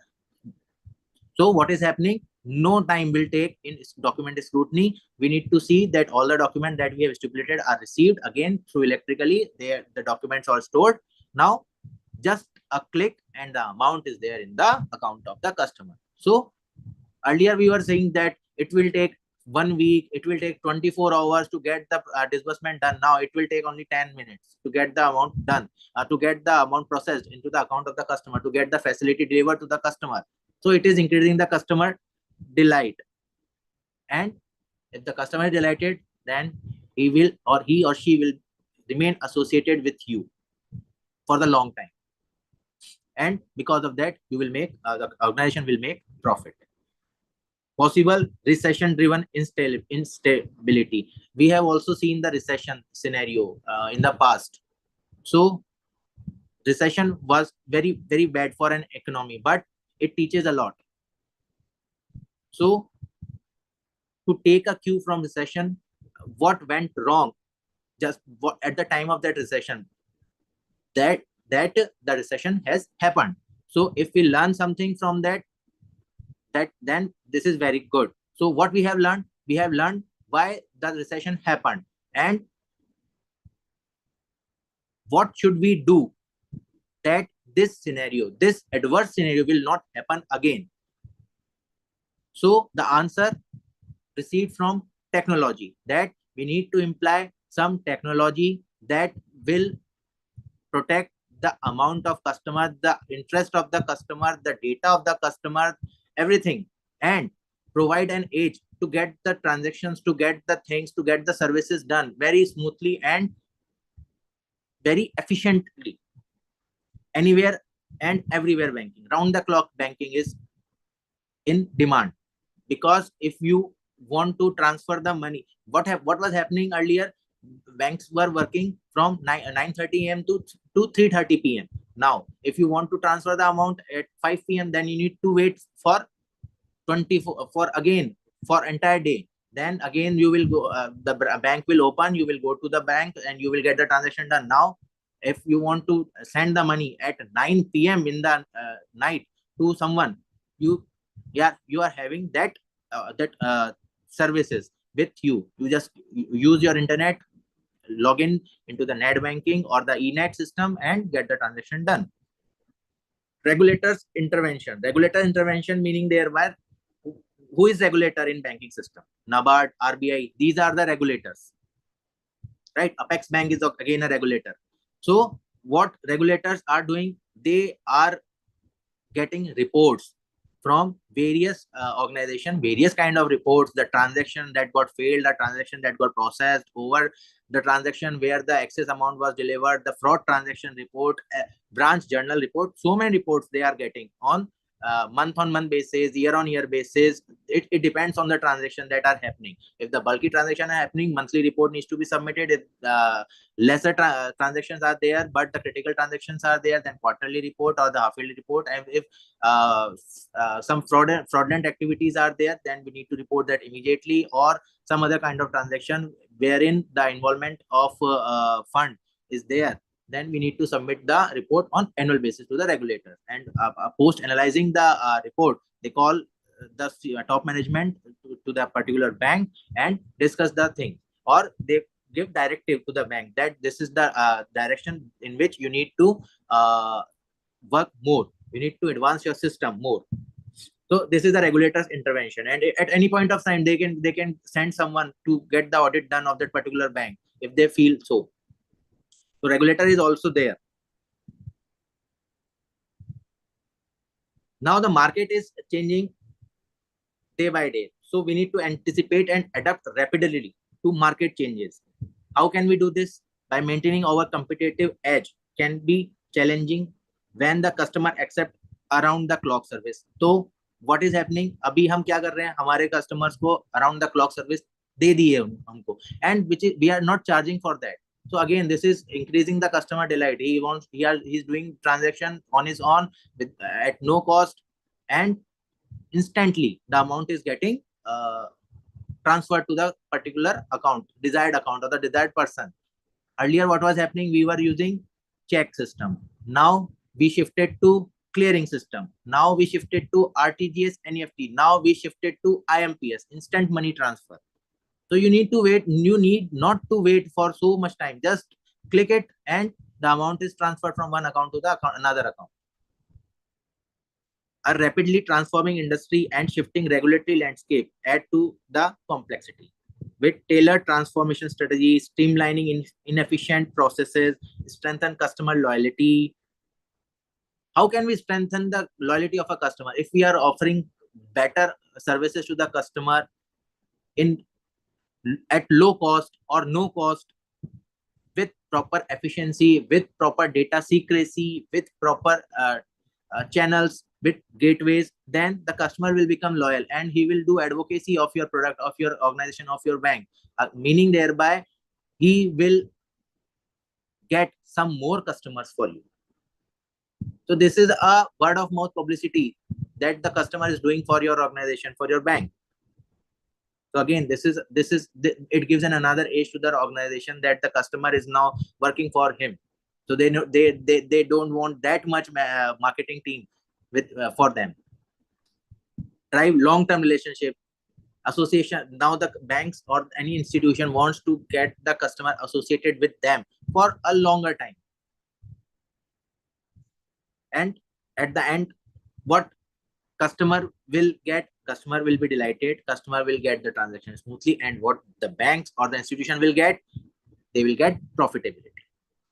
And this amount that they are getting in the form of profit will again implement in the technological advancement in order to shorten the process, smoothen the process, get rid of the processes that are obsolete now and not required in the present scenario.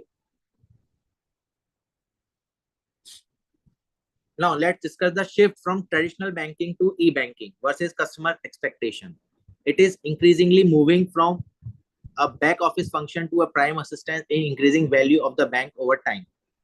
It does so by maximizing banks of proactive measures such as strengthening and standardizing banks infrastructure in respect of security, communication of net and networking, achieving in branch connectivity, moving towards real-time gross settlement, RTGS and EFT that I have already discussed, environment, the forecasting of liquidity by building real-time database, use of MICR, magnetic ink character recognition and imagining technology for check clearing, to name a few. These are few examples, but yes, very much common. That's why I have included these examples here to get the understanding better.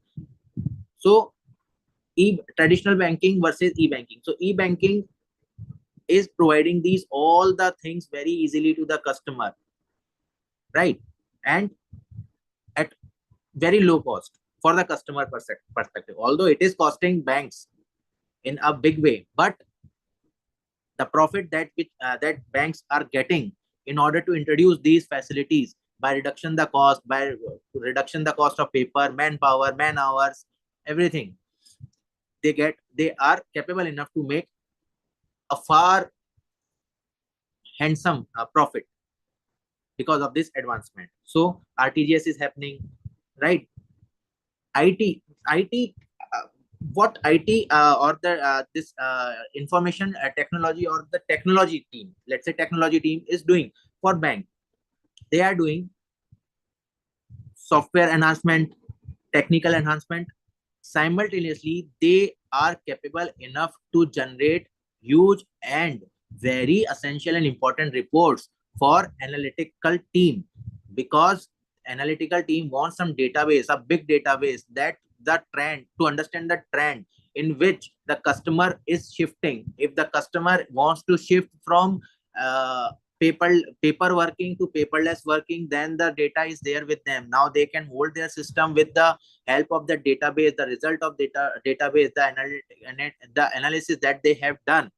They can design various kind of products. So for that, in order to understand this, let's take an example. Earlier, customer need to submit if he wants to take a loan, he need to submit so many documents, ITR, banking, KYCs, so many things to the bank, and post that bank analyze the same. Now everything is there in the electronic mode.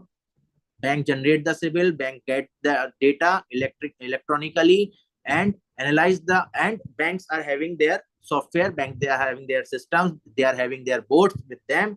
They input the data into the system, and the system automatically generates the report, generate the score of the particular customer, and on the basis of the score, analytics team has given some directive that at 100 out of 100 we can give certain amount or certain facility to the customer. At 80 out of 100 we cannot give these 2-3 facilities to the customer, but all the other facilities can also be given. So based on that, the system is automatically generating the facilities, molding the facilities to the customer and offering the same to the customer. Some pre-approved loans on the basis of the transaction of the customer, the banking habit of the customer, system is already automatically generating the loan amount, and it reflects into the net banking or the system of the bank, that this much amount can be given to the bank, to the particular customer on the basis of the banking habit, the basis of the CIBIL score that he or she has. So this is the thing which is working very beneficially for the bank in the background. You cannot see the person sitting in the branch. Yes, this is the data, or this is the banking habit of the person. No, it is working in the background of that particular bank or the particular organization. On the basis of the database that they have, they can mold the product, they can stop the product, they can recreate the product, they can modify the product, they can modify the service, anything. So it gives an edge to do some analysis also on that particular data basis the reports which are being generated with the help of this technology. E-banking, the present or the desired mode of banking. What we are doing in e-banking, we are having telephone banking, let's say, or we can say the mobile banking. You are having your mobile with them, meaning thereby the entire bank or so many banks in which you are having your account are there in your pocket or in your hand. You can transact smoothly with the help of your mobile. Net banking, you are working at your laptop or your desktop, and you can log in into your net banking. You can apply for shares, you can make the FD, you can make payments, you can break the FD, you can transfer the fund, you can pay the bills, anything that you can do with the help of e-banking. And why e-banking is there in the existence? Just because of the technological team, the technological advancement which has happened, right?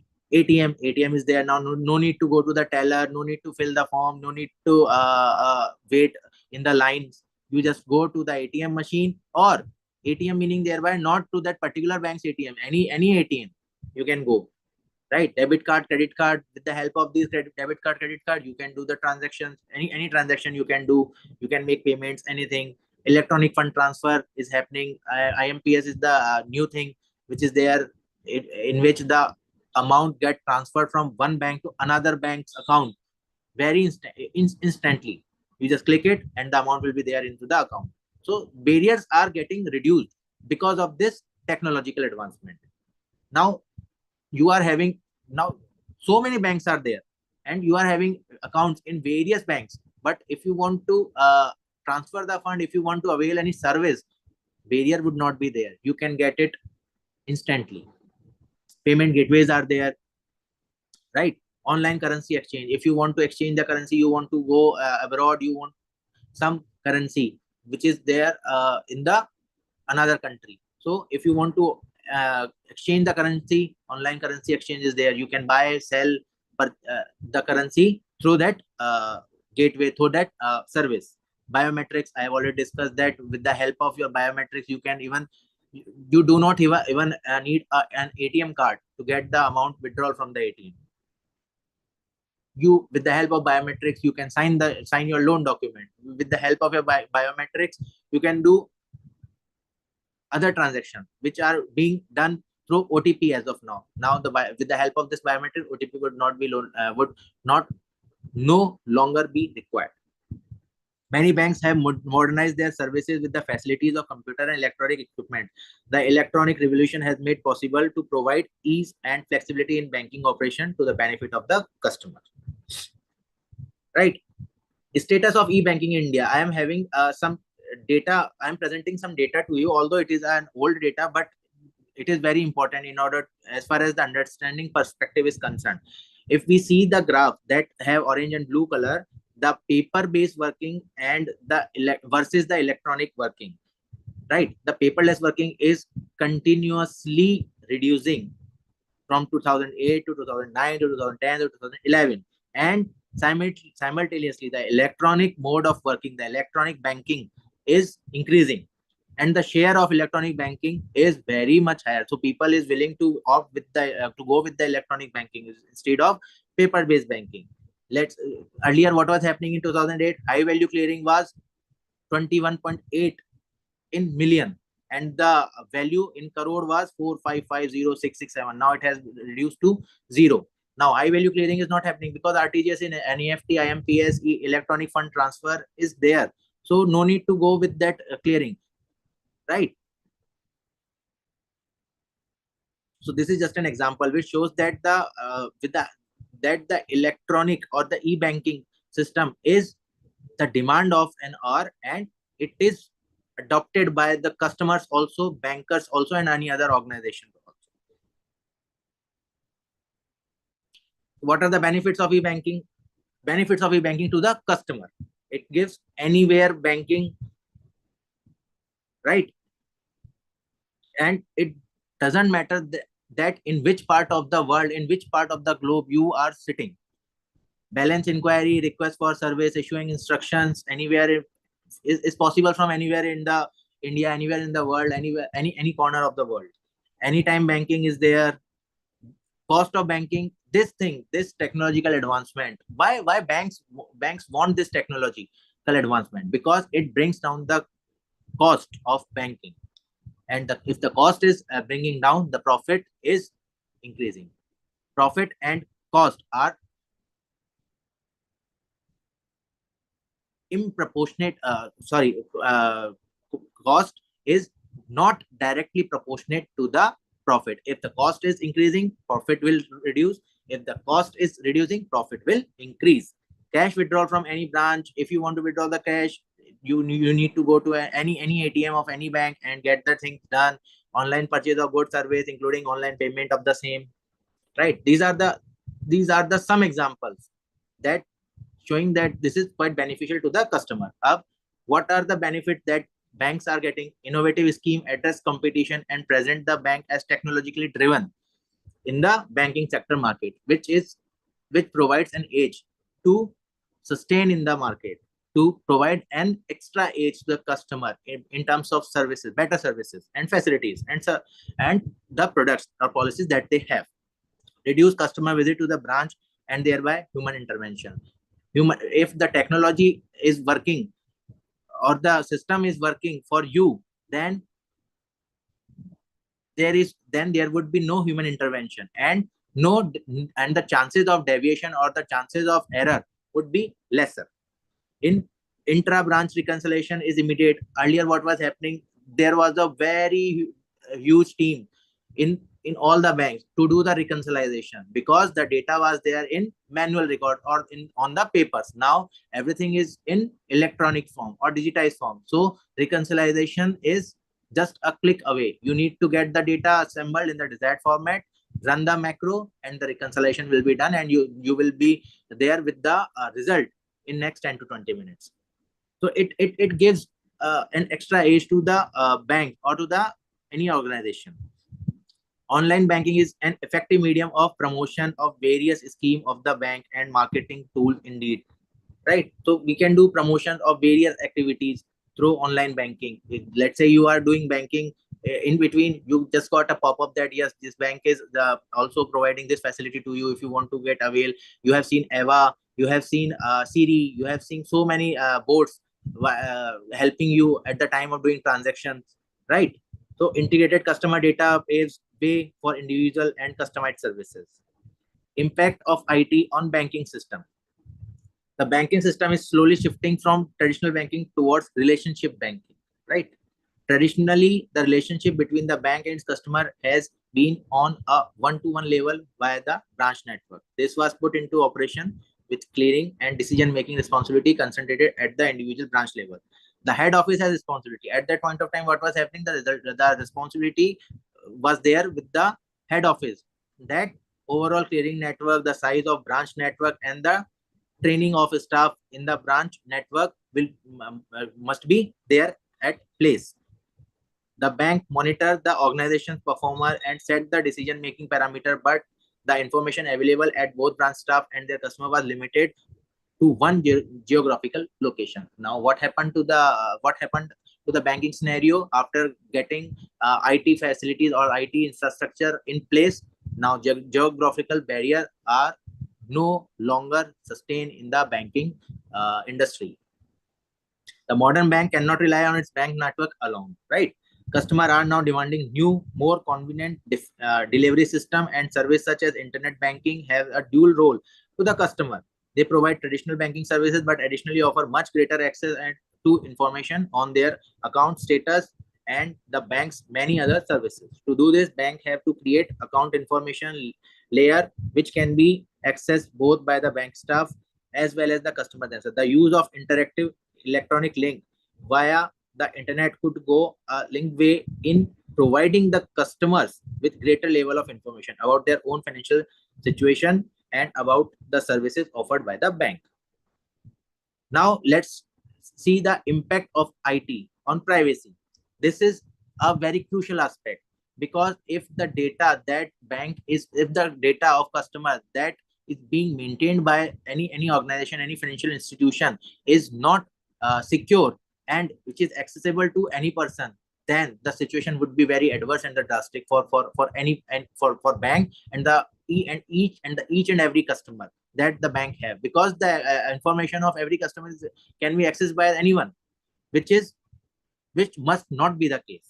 So data being stored in the computer is now being displayed when required on through internet banking, mobile banking, ATM, etc. See what banks are doing here. Banks have classified the information in restricted, confidential, public, and private.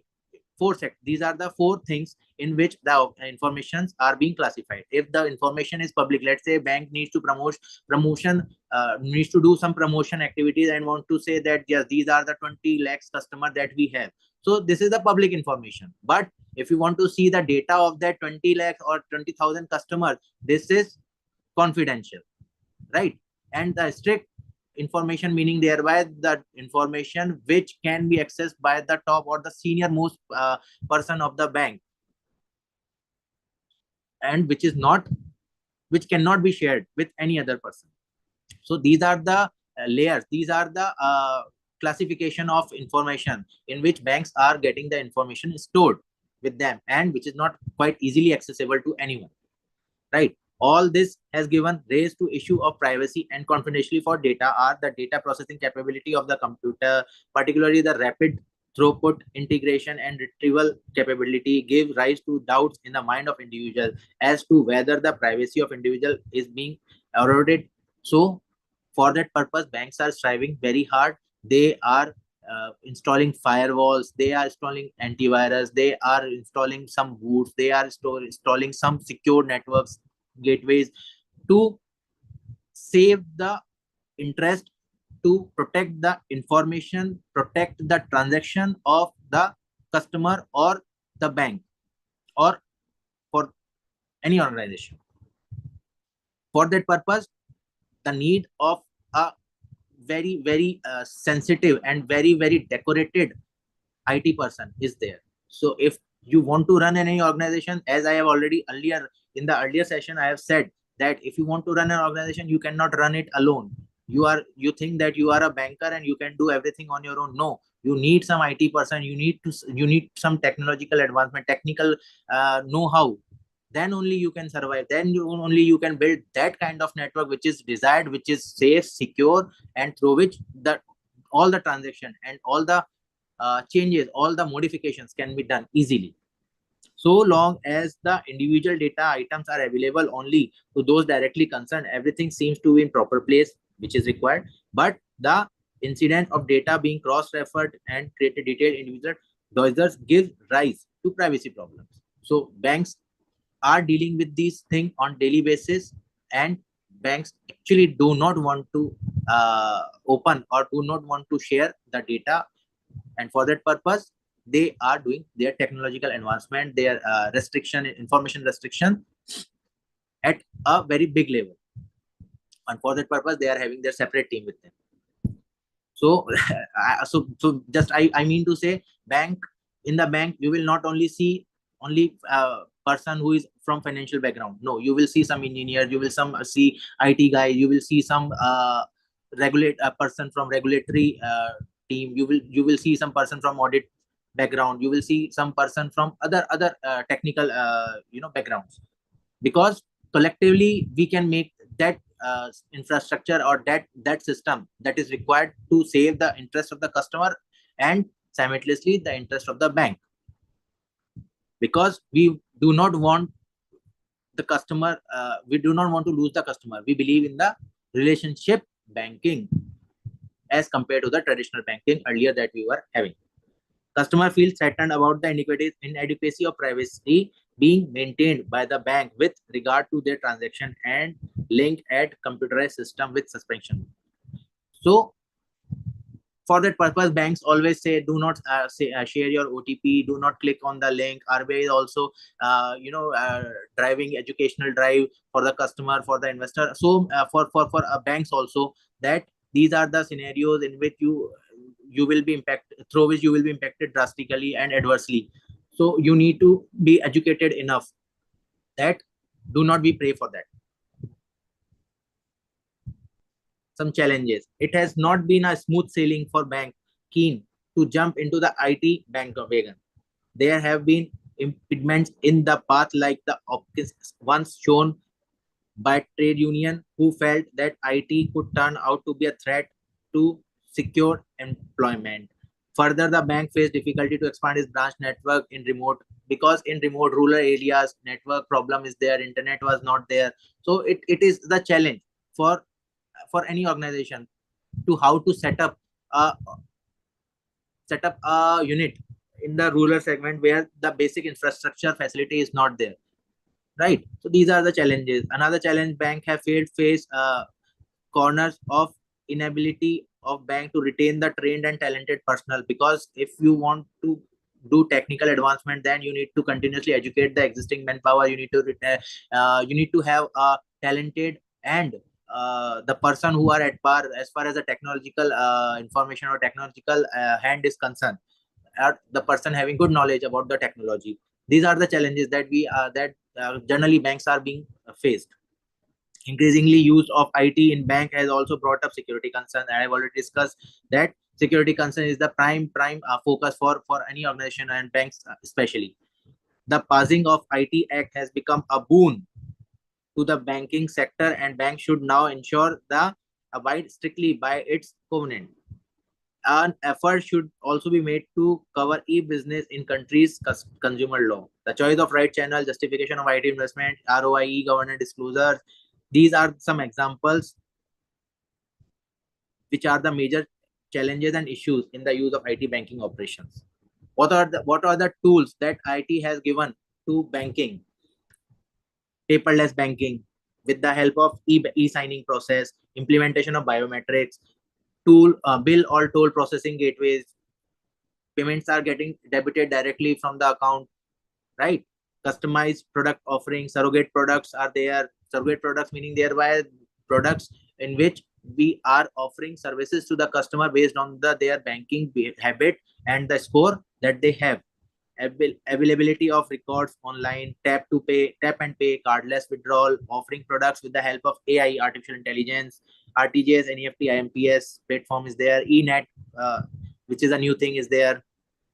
Digital currency is there. 24/7 assistance is there. Humanless branches. ICICI Bank has set up some humanless branches also. Structured database for analysis. The banks are now having some structured and very big data for analysis to how to mold the product that they have in hand, what new offerings can be given to the customer, right? Wealth management meaning thereby the wealth of customer, the amount of customer that the banks are having with them, how to manage that wealth. So bank can suggest some other services, some scenarios, some other facilities to the customer, that if you put some money into this particular facility as compared to the facility that you are having as of now, which will be more beneficial for you. Feedback and survey they are doing. Net banking, mobile banking facility is there. Cash deposit and withdrawal by ATM. Single card can be used at any ATM. You no need to have bank specific card. If you want to go, if you have a ATM card of HDFC Bank and if you want to withdraw the amount from ICICI Bank's ATM, it is there. You can do it. Artificial intelligence in banking and finance. You have seen while I guess you all are having mobiles with you. So whenever you search something on Chrome or any search engine, post inputting that particular desired thing, you will get similar results for that related to that search that you have already done.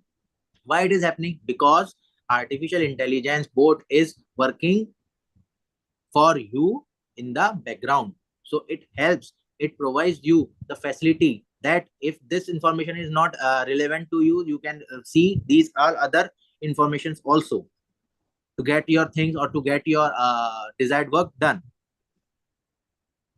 What artificial intelligence is doing in banking and finance, AI is providing stock market predictions, that the market will go down tomorrow, market will be on on profitability side, you will get some profit. If you want to change your portfolio, if you want this change in your portfolio, you will sell this script and buy this script, then the profit will be on your higher side, right? Sale forecasting is there, meaning thereby we are having some sales data of last 1 year. Now we can forecast that in this particular that for that particular product in this month you will face a higher sale, meaning thereby you need to inventorize that product on bigger scale so as to cater the demand which will arise.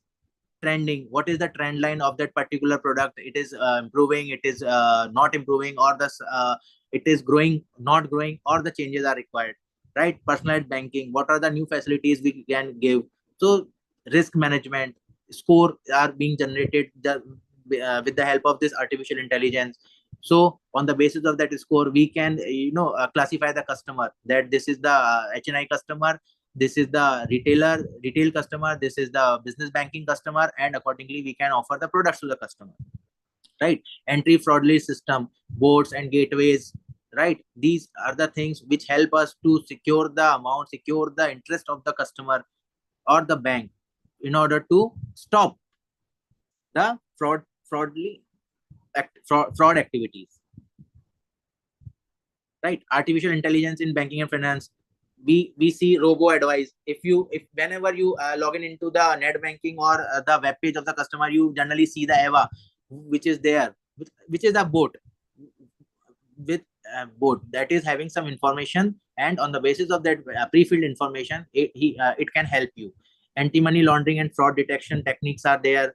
Chatbots meaning thereby ChatGPT. If you want to make some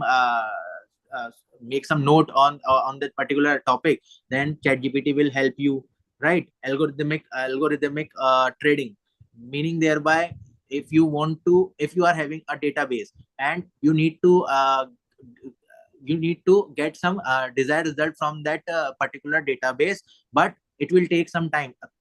So what you have done, you have prepared some one algorithm, and accordingly you run that algorithm. A very small example for that is, if you want to do work on a big database in Excel, what you do, you make a macro and run it, and after the end of that process you will get the desired result in the desired format. So this is the algorithmic trading. Customer recommendations, customer recommendation, meaning thereby the feedback that we are getting from the customers. On the basis of that feedback, we can identify the issue which is there in the particular product or the service, and accordingly we mold or we can change it. Why AI in banking and finance? Banking and finance में artificial intelligence और we can say the technological advancement और IT की requirement क्यों है? Top 3 reasons यहाँ पर है. Data analysis and insight. मेरे पास में बहुत बड़ा सारा डेटा मेरे को मिलता है, जिसके बेसिस पे मैं कस्टमर का, मेरे प्रोडक्ट का, मेरी सर्विसेज का, मेरे साथ में जो फ्रॉड एक्टिविटीज हुई उसका सबका मैं एनालिसिस कर सकता हूँ और अकॉर्डिंगली करेक्टिव मेजर्स मैं ले सकता हूँ. प्रोडक्टिविटी इंक्रीज होती है. प्रोडक्टिविटी इंक्रीज कैसे होएगी? जो काम मेरे को मैनुअली या पेपर के साथ में करने में 10 घंटे लगते थे, वही काम मैं अब इंफॉर्मेशन टेक्नोलॉजी की मदद से, सिस्टम सॉफ्टवेयर जो इन प्लेस है उनके मदद से मैं सिर्फ 5 मिनट में कर सकता हूँ. Just a click and the transaction is done. Cost benefit और saving, 54% cost benefit and saving, ये सारा का सारा मेरे को इनसे बेनिफिट मिलता है. बट इसका मतलब ये कतई नहीं है कि ये एम्प्लॉयमेंट जनरेट नहीं करती है या तो फिर कॉस्ट कटिंग के नाम पे आदमी मतलब मैन पावर को निकाल दिया जाता है. नहीं, ऐसा बिल्कुल भी नहीं है. होता क्या है कि अगर आपने एक चीज से कुछ डेटा एनालाइज करा और उसके बाद में अब एक नया प्रोडक्ट बनाते हैं, उस प्रोडक्ट को रन करने के लिए भी, उस प्रोडक्ट को एनालिसिस करने के लिए भी एक मेरे को नई टीम की जरूरत है. तो इसका मतलब ये नहीं है कि ये आपने इंफॉर्मेशन टेक्नोलॉजी का यूज करा तो लोगों को नौकरी से निकाल दिया. नहीं, इट इज जनरेटिंग एम्प्लॉयमेंट. क्योंकि लोगों को ये मिसकंसेप्शन रहता है दिमाग में कि बोले यार इसने तो लगा दिया कंप्यूटर, अभी आदमी चला जाएगा. कंप्यूटर चलाने के लिए भी तो आदमी चाहिए, और फिर जो कंप्यूटर से रिपोर्ट्स निकलेंगी उसको भी तो आदमी चाहिए. ये तो है नहीं कि मैं फुल स्टॉप पे बैठ गया. मेरे को क्या करना है? मेरे को तो अभी तो ये तो जस्ट अ बिगनिंग. अभी तो मेरे को ग्लोबल प्रेजेंस बनानी है. ग्लोबल प्रेजेंस के बाद में अगर हो सकता है तो मेरे को तो यूनिवर्सल प्रेजेंस भी बनानी पड़ जाए. तो मैं क्या करूंगा? मेरे को कंटिन्यूअसली एडवांसमेंट चाहिए. तो मैन पावर तो हमेशा से ही रिक्वायरमेंट है. क्या हुआ था जब हिरोशिमा और नागासाकी पे जब एटॉमिक अटैक हुआ था जापान में, सब खत्म हो गया था. फिर किसने उस जापान को आज वाला जापान बनाया? ह्यूमन पावर ने. तो ऐसा कभी भी मत सोचना कि अगर IT आ गया तो नौकरियां गई, ऐसा नहीं है. It generates employment. So this is something from my end, that the just a glimpse of requirement or the importance of information technology in banking sector. And let me assure you, this is just a beginning. You will see so many new avenues or so many new things coming in future in banking sector especially. Thank you.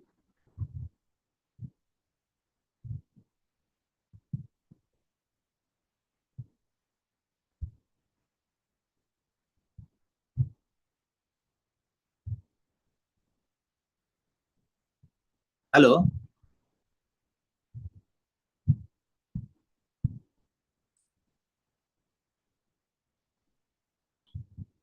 Shraddha, you are not audible.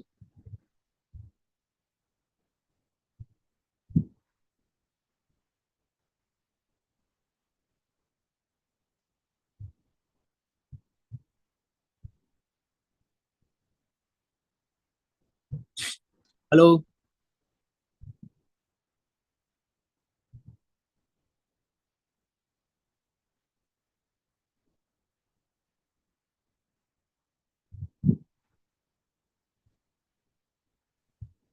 You can ask the questions in the chat, students. Am I audible now? Yes, yes, yes, yes, yes, yes.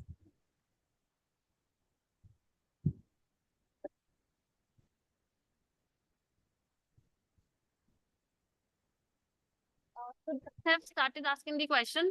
Which yes. Which banking sector? I'm not getting that question on the screen. If Which possible, banking sector does UPI payment come from? which banking sector? Entire banking sector is using UPI payment. Robin, Yes, I just want to say one thing. Actually, our next speaker have joined us, so we need to wind up this chat within 5 minutes. Like this discussion. No problem. Yeah, each and every banking have their UPI setup with their and with their different name. Yes Bank is having their own UPI setup, and the other ICICI Bank is again having UPI setup. So there is not there is no barrier as such. If you want to transact from one UPI to another, it is open for all.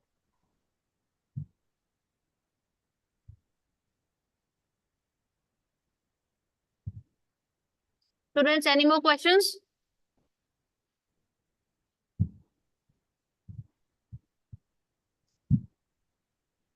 Hello?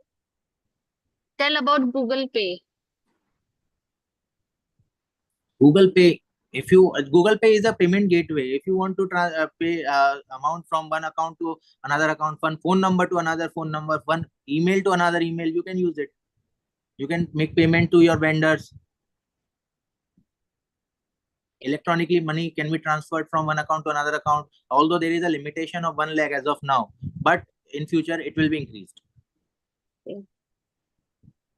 AI is always important for MBA or not for MBA, for any student, because it opens the barrier, mental blocks for that particular student, and provide the out of box thinking to get the things done in new and innovative manners. So AI is also there, but we should not get addicted of that AI. We need to use our brain first, because AI is meant by us, not we are being meant by AI. We need to understand this.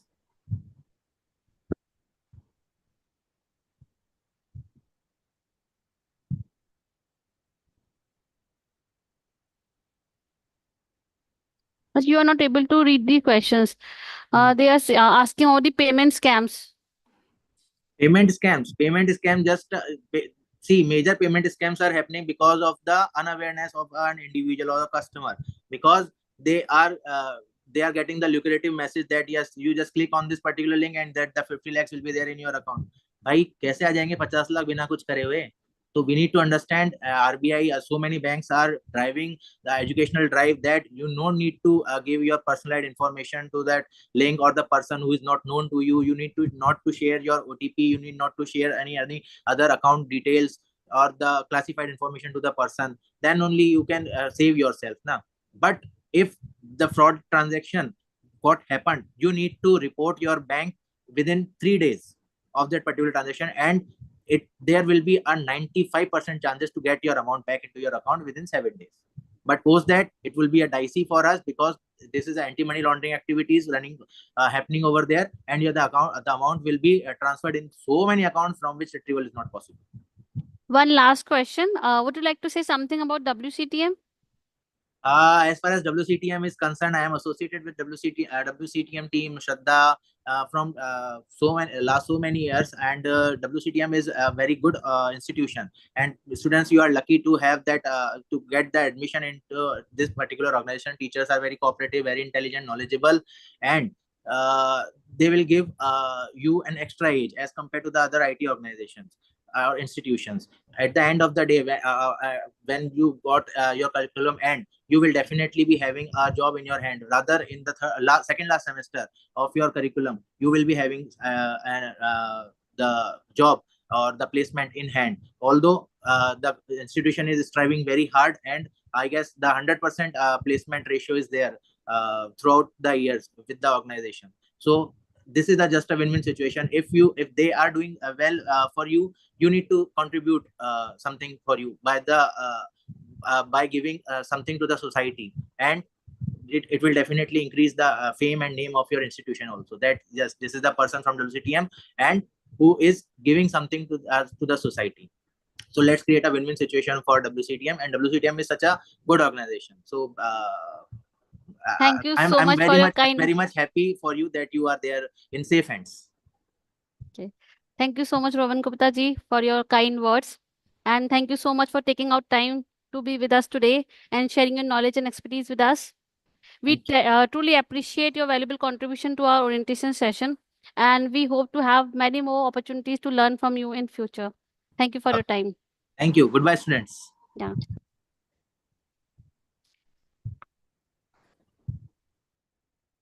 Dear students, our next speaker have joined us.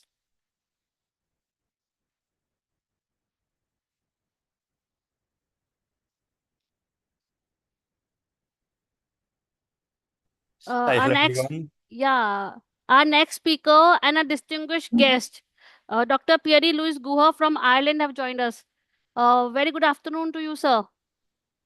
Thanks a lot. Thanks for welcoming me to this seminar. I'm very glad to be a part of it. So yes, The today I will. students, sir, I would like to give a brief introduction about you to the students. Sure. Sorry, can you repeat the Student, question? I would like to give a brief introduction about you to the students. Sure. Yeah. Please feel free. Students, Dr. Pierre Louis Guha is a distinguished entrepreneur, speaker, and a PhD holder with a deep passion for artificial intelligence and sustainable buildings. He has co-founded several companies and NGOs focusing on robotics, civic tech, and real estate, where he has brilliantly applied his expertise in web infrastructure, machine learning, and data science. With over 10 peer-reviewed academic papers in computer vision, natural language processing, and robotics, Dr. Pierre has made significant contribution to the field of AI. Currently, Sir is focusing on raising awareness about climate change and is working on developing innovative solutions to mitigate greenhouse gas emissions in the building sector. Today, he will share his insights on machine learning, a topic that aligns perfectly with his research and practical experience. We are excited to hear from you, sir. Students, please join me in welcoming Dr. Pierre Louis. I request you, sir, to take the virtual stage. Over to you. Thanks a lot. So let me share my screen. So yeah, here I was asked to give you some hints that I could share with you about how can you make your choices for your career, talking a bit about research and latest progress in machine learning, and also a bit about entrepreneurship. So as you can observe, I have somewhat a strong French accent. I will try to speak slowly, but please tell me if you have some difficulty, if you can hardly hear what I'm telling you. So congrats, your career is about to start. what you have achieved with after a lot of work during your university. But bad news, you still have a lot to learn. And right now you will have to manage many different choices between your career and your path. And very often it comes to a balance between how much money you can get and how much knowledge you will obtain from there. If I have just one advice that I could share with you, one thing that I would like you to remember from my talk is to always select and favor what you can get in terms of knowledge. Actually, if you want to have a very simplified career trajectory, you can say that until you're turning 30s, at least you should really be focusing on learning as much as possible. And after that, you can spend more time on building stuff, making your company, building your family, all these type of things. And after a while, when you're turning after 50s, it's a good time to transfer new knowledge, to go full-time on teaching, for example, or transferring, delegating your responsibility to your team. So why am I insisting so much on learning? Is because when you are an expert on a topic, you're becoming essential to your company. It's also because if you're learning on many different topics, you're becoming very versatile. Things are changing very, very quickly. The technologies that I learned when I was younger are already dead, and several cycles of technology has already happened. So you need to stay on top of these technology cycles. And also when you're focusing on learning, you can have some hints of where things are going. Many different technology are going to die without emerging. So if you're focusing too much on one specific topic, you're at great risk to die with this technology. So the next question is, how can you efficiently learn something? And here I would give you three main advices. One is to spend time to meet people and talk to them. Another one is to allocate at least 1/5 of your salary on learning. And last but not least is to learn by doing baby steps. So how can you conduct it maybe in more concrete detail? For meeting people, I think it's very important for you to find several mentors. So it's always good to have like a bunch of 5 mentors, people that are older than you are, and that can help you to decide on your path.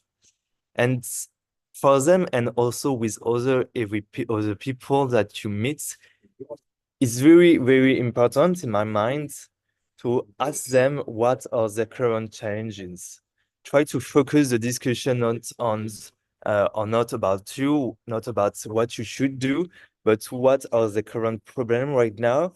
And they have always some issues. So try to ask them how they can try to fix these challenges. And this is going to tell you so much about what is going on, what are the current tension. And last but not least, when you're meeting people, try to speak less than 10% of the time. The main thing is that you want to get knowledge from people with who you're talking to. So just put yourself in listen mode, ask them some broad question, and the magic will happen.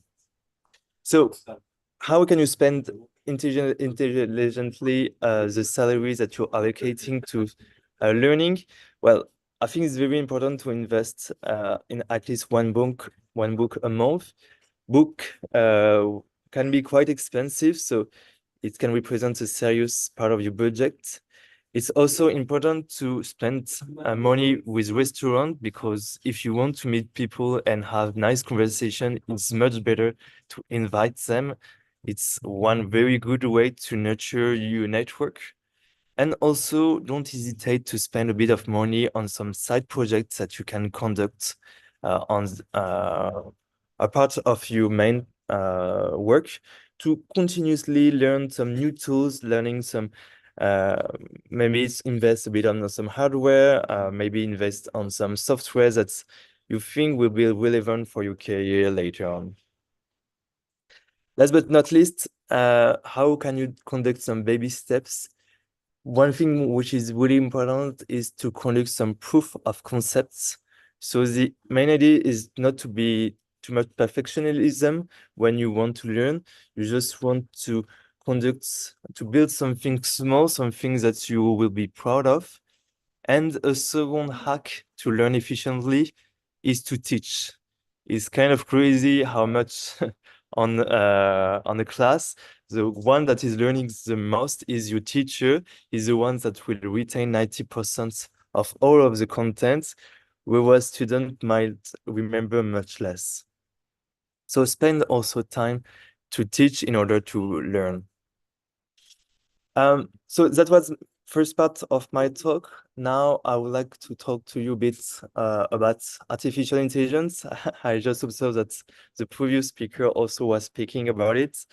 And I think there is a good reason for that, is that AI is becoming bigger and bigger.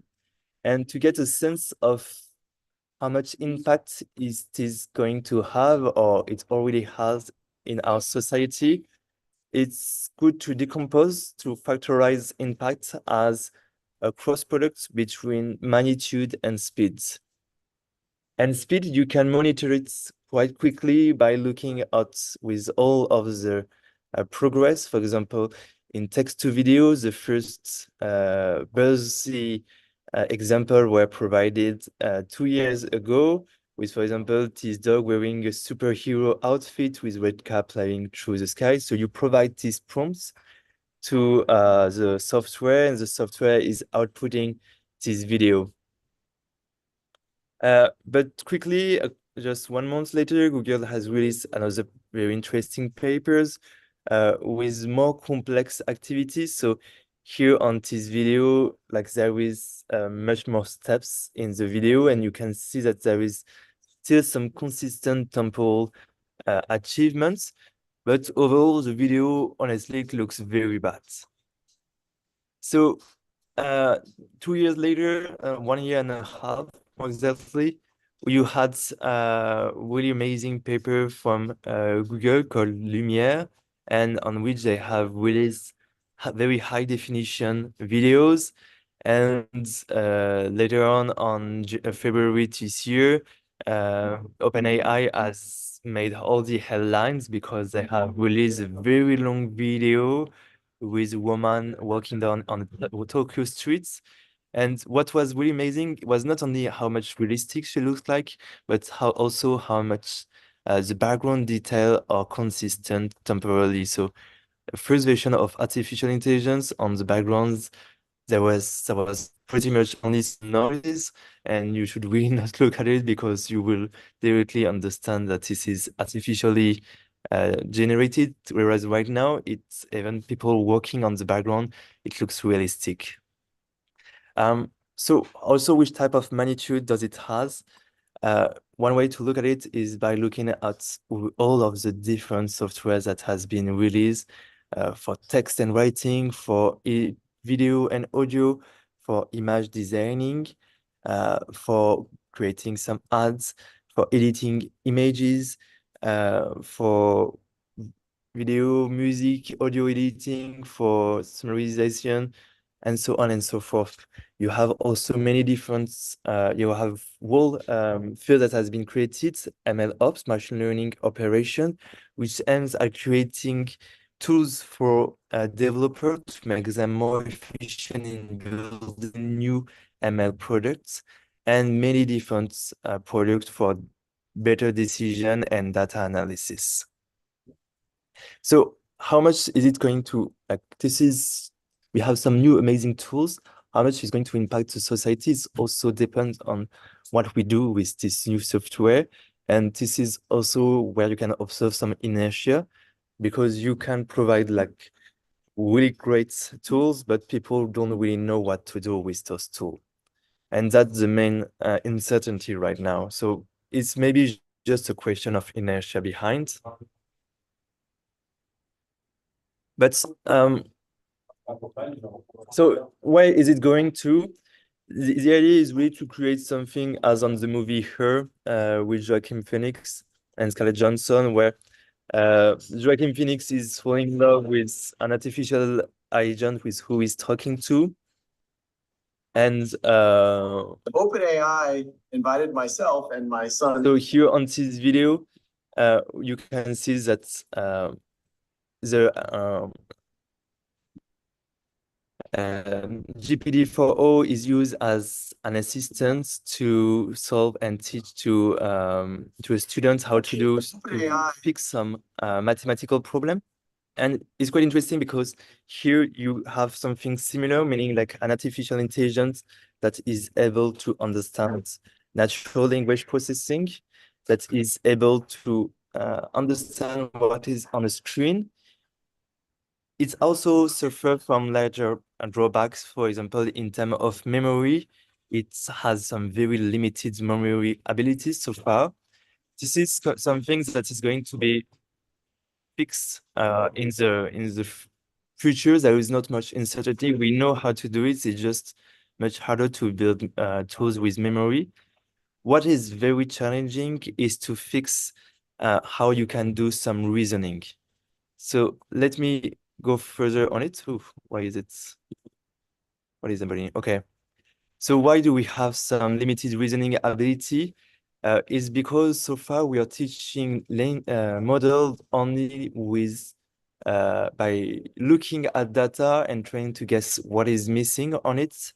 And we don't let them have a strong representation of what is inside. So there has been this example provided by Yann Lequin. Yann Lequin is vice president of Meta, and he's also holding the Alan Turing Award, which is very prestigious award in computer science.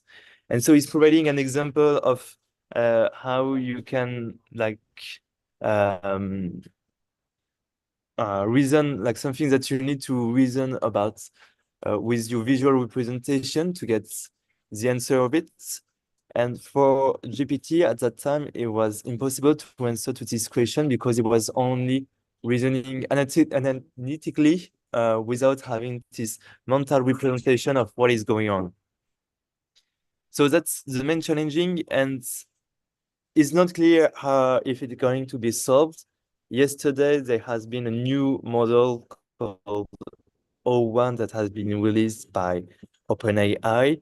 Basically, the idea is to have a model like GPT-5 is not going to be released because we can't find a really great improvement from GPT-4, but we might expect to have some minor improvement in terms of reasoning, and that's what the goal is about with O1. So to get this improvement, you can see that here on the release benchmark. So the model that has been released so far, O1 preview, is doing so much better than GPT-4. And there has been a model that is still unpublished, O1, that will do even better. However, it's still not really clear how we can solve it. This year in France, we had a new startup called H, only the letter H, that has raised a crazy amount of money just to fix this problem of reasoning with visual and modality. And in my mind, it's not really clear if they can succeed to do it. And I'm talking here with experience because that was pretty much the topic of my PhD. So I would like here to introduce a bit more on what I did during my PhD, which was to ask a robot to move inside a house. For example, ask the robot to clean up the toilet on the second floor of your house. And here you imagine that the robot has never been to the house before. So one big problem here is about generalization. Artificial intelligence is really good to interpolate between data on which it has been trained, but it performs very poorly to extrapolate on new data that is not a part of its training system. So for example, here we are training on 60 different houses, and we want to test on new houses that is decorated with Christmas theme. And so basically we want to ask our robot to walk down the hall towards the Christmas tree, stop in front of the first Christmas tree, So the challenge here is that during training, the robot has never been in front of a Christmas tree, so it doesn't mean anything for the robots. And how can we achieve it? Well, obviously, it is by bringing more data on it. So what we did is that we downloaded all the Airbnb, and weirdly enough, there is some houses on Airbnb that are entirely furnished with a Christmas theme. So like this, the model is able to learn all this new vocabulary. So our paper, Airbird, is showing how basically we can tweak this new data set. If you just train from it at the beginning, you don't have much performance. But if you try to do something a bit smarter, you can have much better performance. Another topic that we have been looking at during my PhD is how you can do language guided manipulation, meaning that here you want to define tasks by language, like for example, use a broom to brush the dirt into the dustpan. And you really want to control all the motors of your robots to do it exactly. So you want to control the joints and providing it the position which should go on the next step. And like this, you can have a sequence of tasks. So you're providing as an input all the images, so the RGB images, the depth images in pink, and also the proprioception in black here. And you want to provide it from beginning to current step and make a decision of what you should do on the next step. So here you have an interesting problem where you have multi-camera inputs.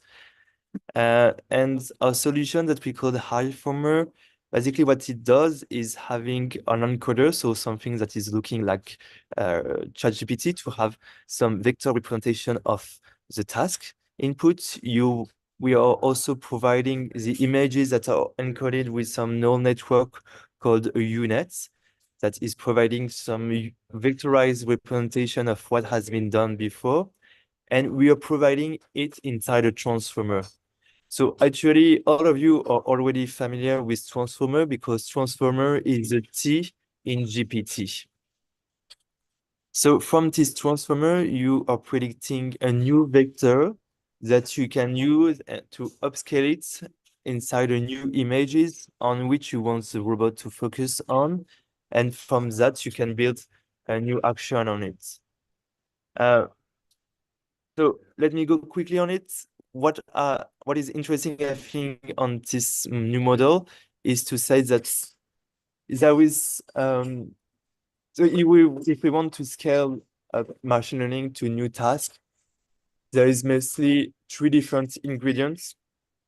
One is to play with computational power, and that's not something on which you can really have an impact on because it really depends on what NVIDIA is doing. You have another possibility, which is to play with how much data on which you're training. So that's what we did with Airbird. And the other possibility is to go with new model, with new neural architecture. And that's what you can do also here. There is a lot of space in research or in the industry to find these new neural networks that are going to provide better. I will provide you another example of this type of neural network, which is to play with some reasoning on a graph. So here on this task, we want a neural network to move into a living room and water the plants on the table. We're providing to the neural network some observation composed of panorama visualization and GPS location inside the house. And what we want to do is playing with the graph representing all the states where the node has been gone in. So this is what it is in yellow. Where it is located right now is in brown. And you also know all the possibilities that you have observed from previous steps in blue. So we built this topological mapping. And what we do is building some new model that is able to reason on this graph to run some better inference. So here you can see that machine learning has some interaction with other type of field, for example, with some more abstract mathematical representation of the physical world. That's another way I think that is very promising for future research. So to finish my talk, I would like to talk a bit more about these two possibilities when you are an engineer, which is basically to search or to build. And if I'm exaggerating the situation, in research, what you do is to find an interesting problem that you want to tackle on, and then you are looking for a solution on which you will be the best one. And then when you find this solution, you will write an academic paper, such as people will get very excited about it and think that you have found the perfect solution to this problem.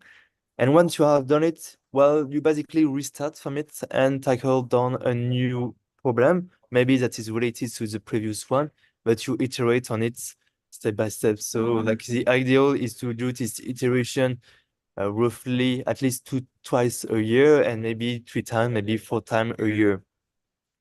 In entrepreneurship, it's you can find it maybe more appealing by saying that you're building things step by step. You're building like your house by first finding an interesting problem, same situation, you find a solution, same situation, then you try to find people excited about it that are willing to pay for this solution.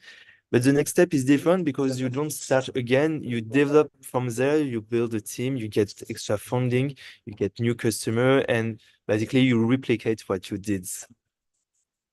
So if you look at this, it seems that I will advocate you to go for entrepreneurship instead of research. I think the situation is way more complicated than that, because entrepreneurship is also very difficult.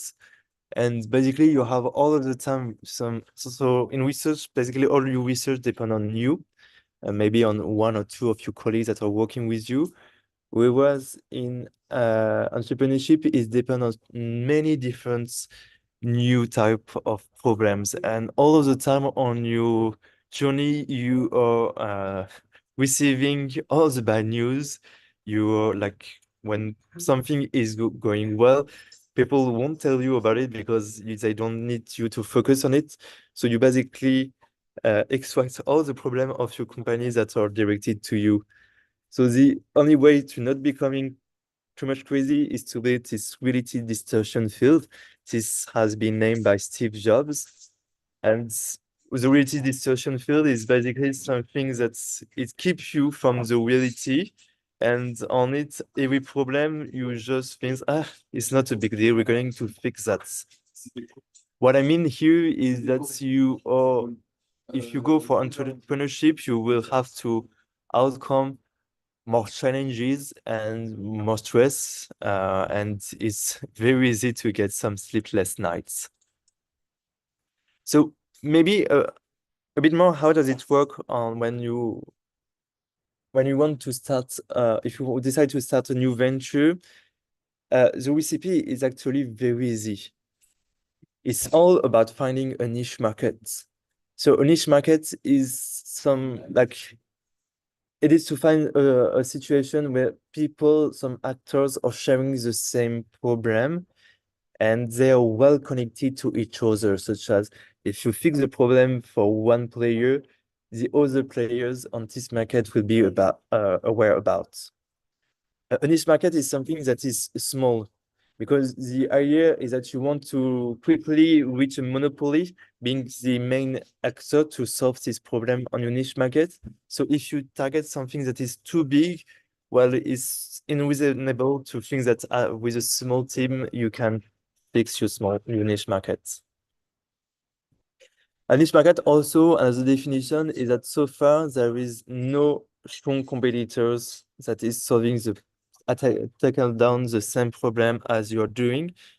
If you have some other startup doing exactly what you do, that are already getting some fundings and has already got some customers on this niche market, you should find another niche market.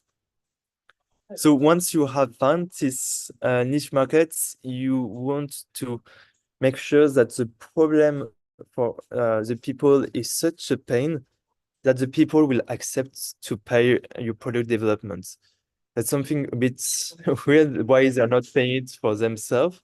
Is really because you have convinced them that you can bring a solution, whereas they can't do it by themselves.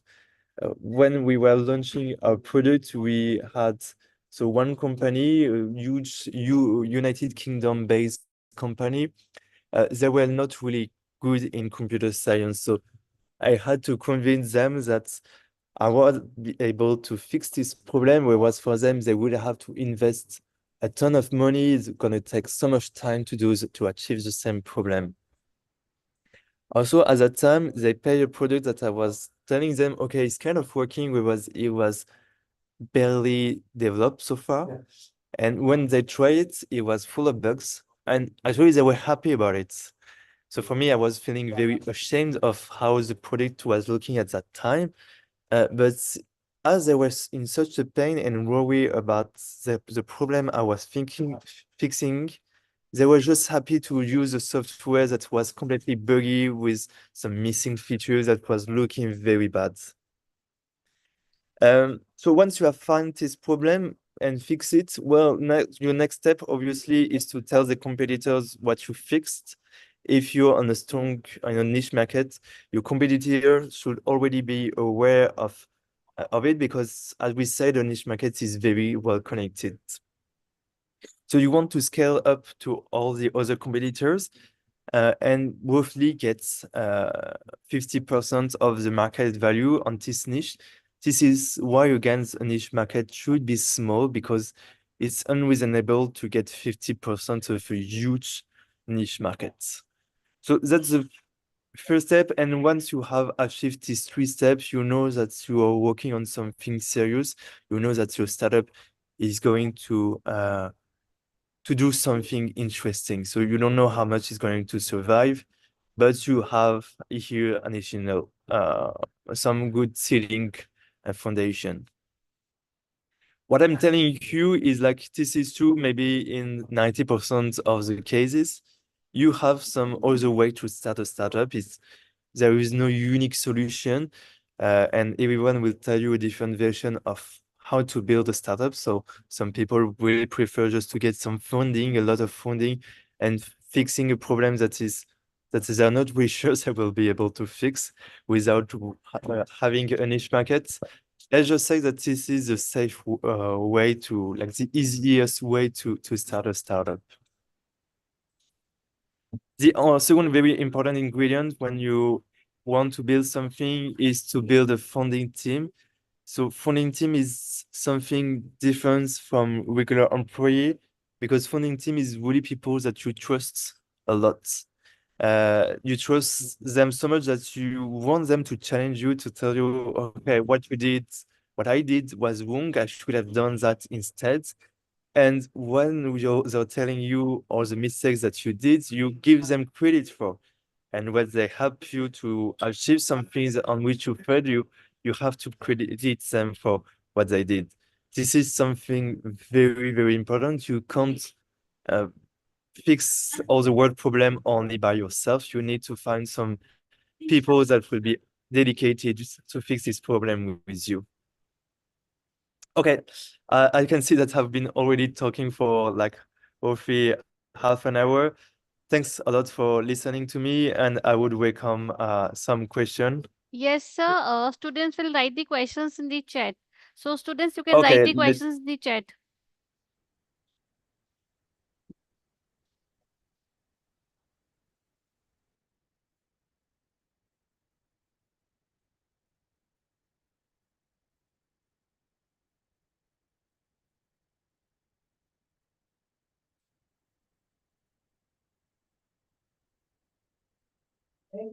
Students, now you can write your questions in the chat. It's open.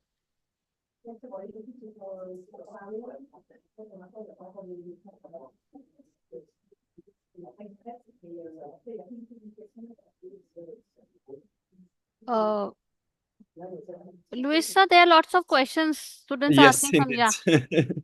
Sorry. Okay, let's start from the beginning. Wow. So what robotics abilities or development excite you? Okay, good question. So in my opinion, I was really surprised that all the machine learning has progressed so much quicker than all the robotics.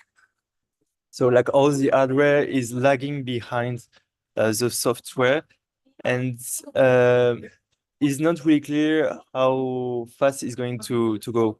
So basically, the locomotion, how a robot is able to walk, is trying to be fixed right now using some model predictive control. But overall, I would say that I'm not really excited about what is going on in robotics, because I think we are far from solving the core robotics problem and having some humanoid in our houses. However, I'm much more exciting of robotics as a way to train some more intelligence, artificial intelligence, because all the problems so far, in my opinion, of machine learning is that they are not able to reason on physical worlds. So I think that robotics would be very interesting proxy task to make the artificial intelligence smarter. So which expertise computer language would be more helpful in the field of AI? I think yes, maybe my answer would be pretty much the same. So I think the next step for artificial intelligence is to be able to learn from the physical world. We should not expect too much value by training on Wikipedia, hiding some words from Wikipedia and guessing which word was missing. We need something more comprehensive that we could maybe reach with a broader view. So which skills we needed for an AI job? Okay, really interesting question also. So what you need here is to be very versatile. So you don't need to be very good in math. Like the math behind machine learning is kind of basic, to be honest. But you need some versatile skills in computer science. So you need to be able to develop in Python and doing some code that is looking okay. Now we have many different tools such as Cursor AI or other Copilot that are helping you to do Python. So you need at least a decent level, but you need to have some knowledge in all what is DevOps. So maybe you're not very familiar with DevOps or MLOps, but it is composed of the ability to build and to connect many different products together. One example of it is being able to manage Docker. What is the scope in web development, app development, full stack developments? Yeah, good question. So it has been changed. I've been doing web development for more than 15 years right now. So it has changed so many different times. Right now, what is going on is being able to, like, when you're a good developer in web development, you should be really good in about talking to your customer. So before we were expecting from the developer just to spend as much time as possible on his computer. Now we want the guy to spend many time on Figma. So Figma, maybe you're not really aware, it's a tool that you are using to build some interface. It's looking like this. And so you building your interface, there is some new artificial intelligence to help you in Figma to build this software. And so a good developer is building this interface, showing them to the customers and getting some feedback from it. Developing web development is cheaper and cheaper, mostly because like the product are getting so much better. React in JavaScript is really amazing in terms of new idea. So the next step is maybe to have some new, I'm using more and more some exports from Figma to directly to have some code, which allow me to go faster and faster. I think there will be some nice direction for no-code tools. But if you want to manage some no-code tools, you need also to have some background on what is behind the scene, how you can, you need to know a bit about JavaScript and TypeScript. Can you recommend any open source frameworks or platform for learning development? Well, it's kind of stupid, but I would recommend talking with ChatGPT. I mean, I'm talking so much with ChatGPT all day long by asking it some recommendation, by asking him like to review my code, to review the code of my team, to help me write stuff. And I think right now I'm learning like really a lot from ChatGPT. I think the main drawback from ChatGPT is that it is having only one personality. So sometimes you want to combine it with other type of knowledge. That's why I'm also asking you to meet people and getting many different conversation. Yeah, out of many different coding language, how much should we need to learn? Yes, not that much, because after a certain while, when you're becoming a senior developer, you can very easily switch from one language to the other one. It's important to have low level to know some low level language such as C or C++ or Rust, something on which you're able to understand what is memory, what is a pointer to a variable. It's important also to learn a language on which you can prototype very, very, very quickly. In machine learning, Python has been the go-to language. There is new languages that are trying to be competitive to Python, but at least it has a huge community, so I think it's a good way to start. It's difficult also not having some knowledges about TypeScript, because whatever you do, if you do some machine learning, at certain time you need also to put your product in front of existing user, and for that it's difficult not having some knowledge on TypeScript. So software engineering or machine learning, good question as well. I think it's a bit of a mix of it. So if you're only a software engineer, you're at risk of being replaced by the new artificial intelligence tools. So you are not really, like, you're too much in your comfort zone and you're missing a bit of what is happening right now. Whereas if you do only machine learning, your coding skill will be very, very low. You will write some bad codes with many bugs on it. So you have to jump on it from year to year. So maybe spend 1 year doing some machine learning, the year after doing some software engineering, and so far and so on. How to organize yourself and the time. Okay, yeah. That's maybe so the most important question is how can you develop an environment on which there is a lot of enthusiasm all around? One way to do it is by being very, very focused on a problem. So I tell you that you need to learn a lot, but learning by being very focused on what will be your impact later on. I think that each human has some basic needs, such as sleeping, such as eating. You need also to have some social interaction. One of the very important needs that you need to get very a lot of energy is self-fulfillment, meaning that you need to find yourself helpful for your community.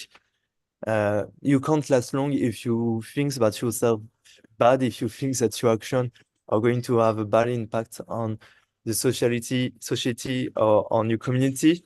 You need to really focus on a problem that you will be very proud about. So like really thinking something that's in 10 years, if you have fixed this problem, where you will say, okay, I have achieved something amazing and I'm very proud about. So why AI is important for development? Well, is so I've been coding for the last 15 years. Every year I'm a bit more efficient. Over the last couple of years, my productivity have increased by a factor of 2 or 3. Well, that's I think the answer is because you're getting so much much more efficient on your work. So what advice would you give to students who want to start their own career in AI, own ventures in AI? Yeah, yeah, I would recommend trying to do a PhD. That's the easiest solution. A PhD is not easy. It's kind of tough, but you will get like it's a passport for everyone to recognize that you are not bullshitting when you're talking about artificial intelligence. It's also a very nice way to meet all of these people working on different fields, and most importantly, to have a good sense of where things are going at. So that's the easiest solution to do a PhD, but so not everyone wants to do a PhD, and that's totally normal because it also has some drawbacks. So another solution is I think looking for startups, working with startups is a good way to learn some basics. You are iterating very quickly on a startup. You're changing projects very quickly, but here you need to find a startup with some very good supervisors on it. And one way to look at it is by looking at the academia records of your supervisors. So one thing you can try to do is look into Google Scholar, and you can type the name of the founders on it. And you should make sure that at least one of the founders of the startup has a nice track record on Google Scholar. So maybe it's going to answer also the next question. After learning AI and machine learning, which company can I join and which countries can I join? Okay, let's start with countries. I think India is really good in machine learning. I'm aware of many different great university or startups there. And actually one of my PhD supervisor is Indian, and he's so smart and very skillful. So India is a good way. Europe is a bit lagging behind. So there has been a huge cluster now in France because the government has put a lot of money behind. And so we have the biggest startup from Europe or in France. Obviously, the United States are doing great work. There is also Canada that is publishing a very interesting paper. And yeah, China has its own way to tackle machine learning. It is much more iterating step by step. It has not so far released like the biggest idea, but he has achieved very amazing progress recently. So this country of maybe like where it is the hottest place. And in terms of company, I would maybe not recommend to join like the biggest companies such as Google or Baidu or like this big international company, because you will be really like focused too much on one specific problem and not getting a broad sense of what is happening. So yeah, I would recommend to start your career maybe by looking to small company with some very well-trained founders. Not really cheap. Honestly, I don't have much insight about it. I'm kind of skeptical about it, but I'm not aware enough to give you some interesting things about it. What are the ethical concerns associated with AI? Yeah, good question as well. So when ChatGPT has been released, there has been several papers that were asking to doctors to researchers in artificial intelligence how likely they would anticipate a society collapse due to artificial intelligence. And basically the answer was between 5 to 10% of likeliness of society collapse, which is really huge. So there has been a lot of worriness, and I can share them because there is some really good arguments of why society can collapse. We don't need for that to have some very intelligence, like to have some artificial intelligence that are vastly superior to human. Even with some basic intelligence, we can already there is some several scenario to achieve this type of devastating collapse. One of these scenario is related also to climate change, and also the fact that we are spending billion of dollars and efforts in trying to make our society getting faster and faster, whereas we are not tackling on maybe a much more problematic problem for us, which is climate change. What is important other than coding for AI jobs? So you need to talk really with people. So the big change with artificial intelligence is that now developers are coding much faster. They can develop and prototype much faster, meaning that before your day was to spend 8 hours behind your computer to code.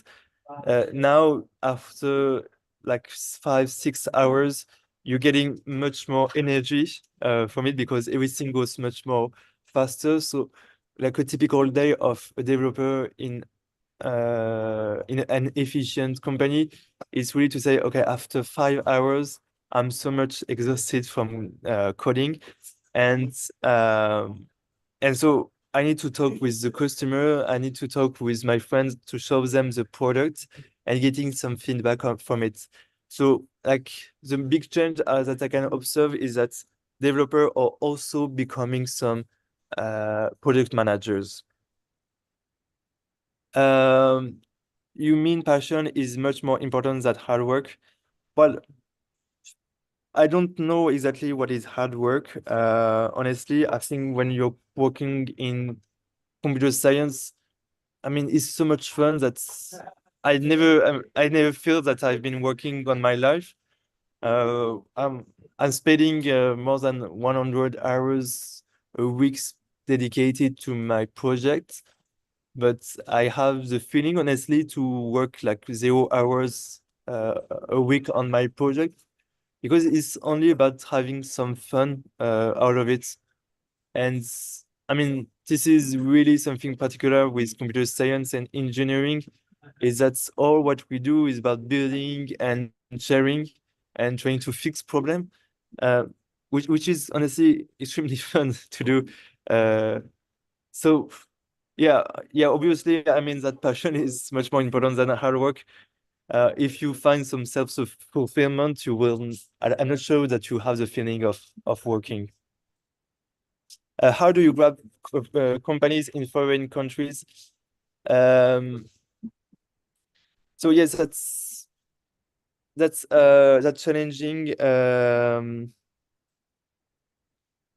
I'm getting sometimes, for example, some connection with people that are asking me some question, and like I'm trying to give them some answer to that question, and like this we are talking a bit. So that's a good way to have a starter on conversation.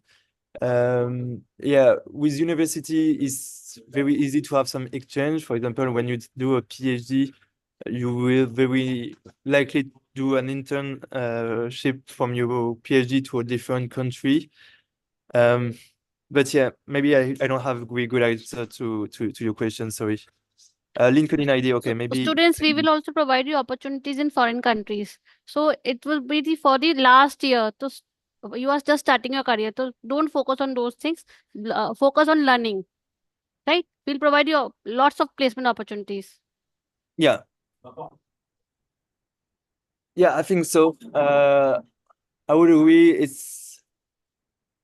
I mean, I think also like in India, you have so much value, so much things that you can do, that it's important maybe to move to foreign countries to learn stuff, but maybe also you have many different opportunities that are interesting in India.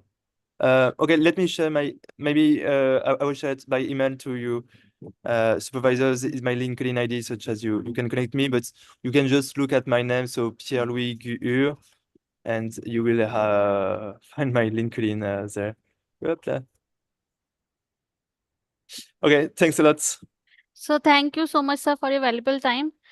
Thanks, sir, for sharing your expertise with us today. Your experience in founding companies and NGOs, along with your research in AI and climate change, have provided us with a fresh outlook on the future possibilities of AI in this field. Thank you once again for taking out time to be with us and for inspiring our students, sir. Thank you for your work and the dedication that you have shown to our orientation program. Thank you so much once again, sir. Thank you. Looking Bye-bye. forward to many more opportunities to learn from you in future. Thank you. Thank you so much. It was a pleasure. Thank you. Yeah. Same here, sir.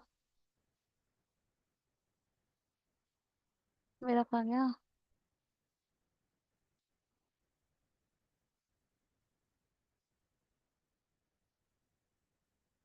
So, dear students, that's all for today. And now, before we end the session, I want to take a moment out to appreciate your patience and the thoughtful questions that you have asked throughout. It has been wonderful interacting with you all. We are all excited to meet with each one of you in person on September 16, 2024 at the WCTM campus. It will be a fantastic opportunity for you to make new friends, explore the campus, and embark on this exciting new chapter in the academic journey. I would also like to share some lines of a beautiful poem which is written by Shri Sohanlal Dwivedi. लहरों से डरकर नौका पार नहीं होती, कोशिश करने वालों की कभी हार नहीं होती. नन्ही चींटी जब दाना लेकर चलती है, चढ़ती दीवारों पर 100 बार फिसलती है. मन का विश्वास रगों में साहस भरता है, चढ़कर गिरना, गिरकर चढ़ना नहीं अखरता है. आखिर उसकी मेहनत बेकार नहीं होती, कोशिश करने वालों की कभी हार नहीं होती. So the message of this poem is simple but yet profound. Those who keep trying will never fail, and the same applies to each one of you. In your academic journey, you will face difficulties, whether it be a tough exam or a challenging project, or the moments when you feel overwhelmed. But just like the art in the poem, keep your faith strong, believe in your efforts, keep climbing, keep trying, and never be afraid of failures. They are just the stepping stones to success. Every small step counts. Each effort that you make today will bring you closer to your goal tomorrow. Stay determined, keep pushing your limits, and most importantly, never give up. Your hard work will never go in vain. So that's all. Looking forward to see you in person on 16th of September 2024 at the college campus. Until then, have a fantastic weekend. Take care and have a great day ahead. Thank you, students.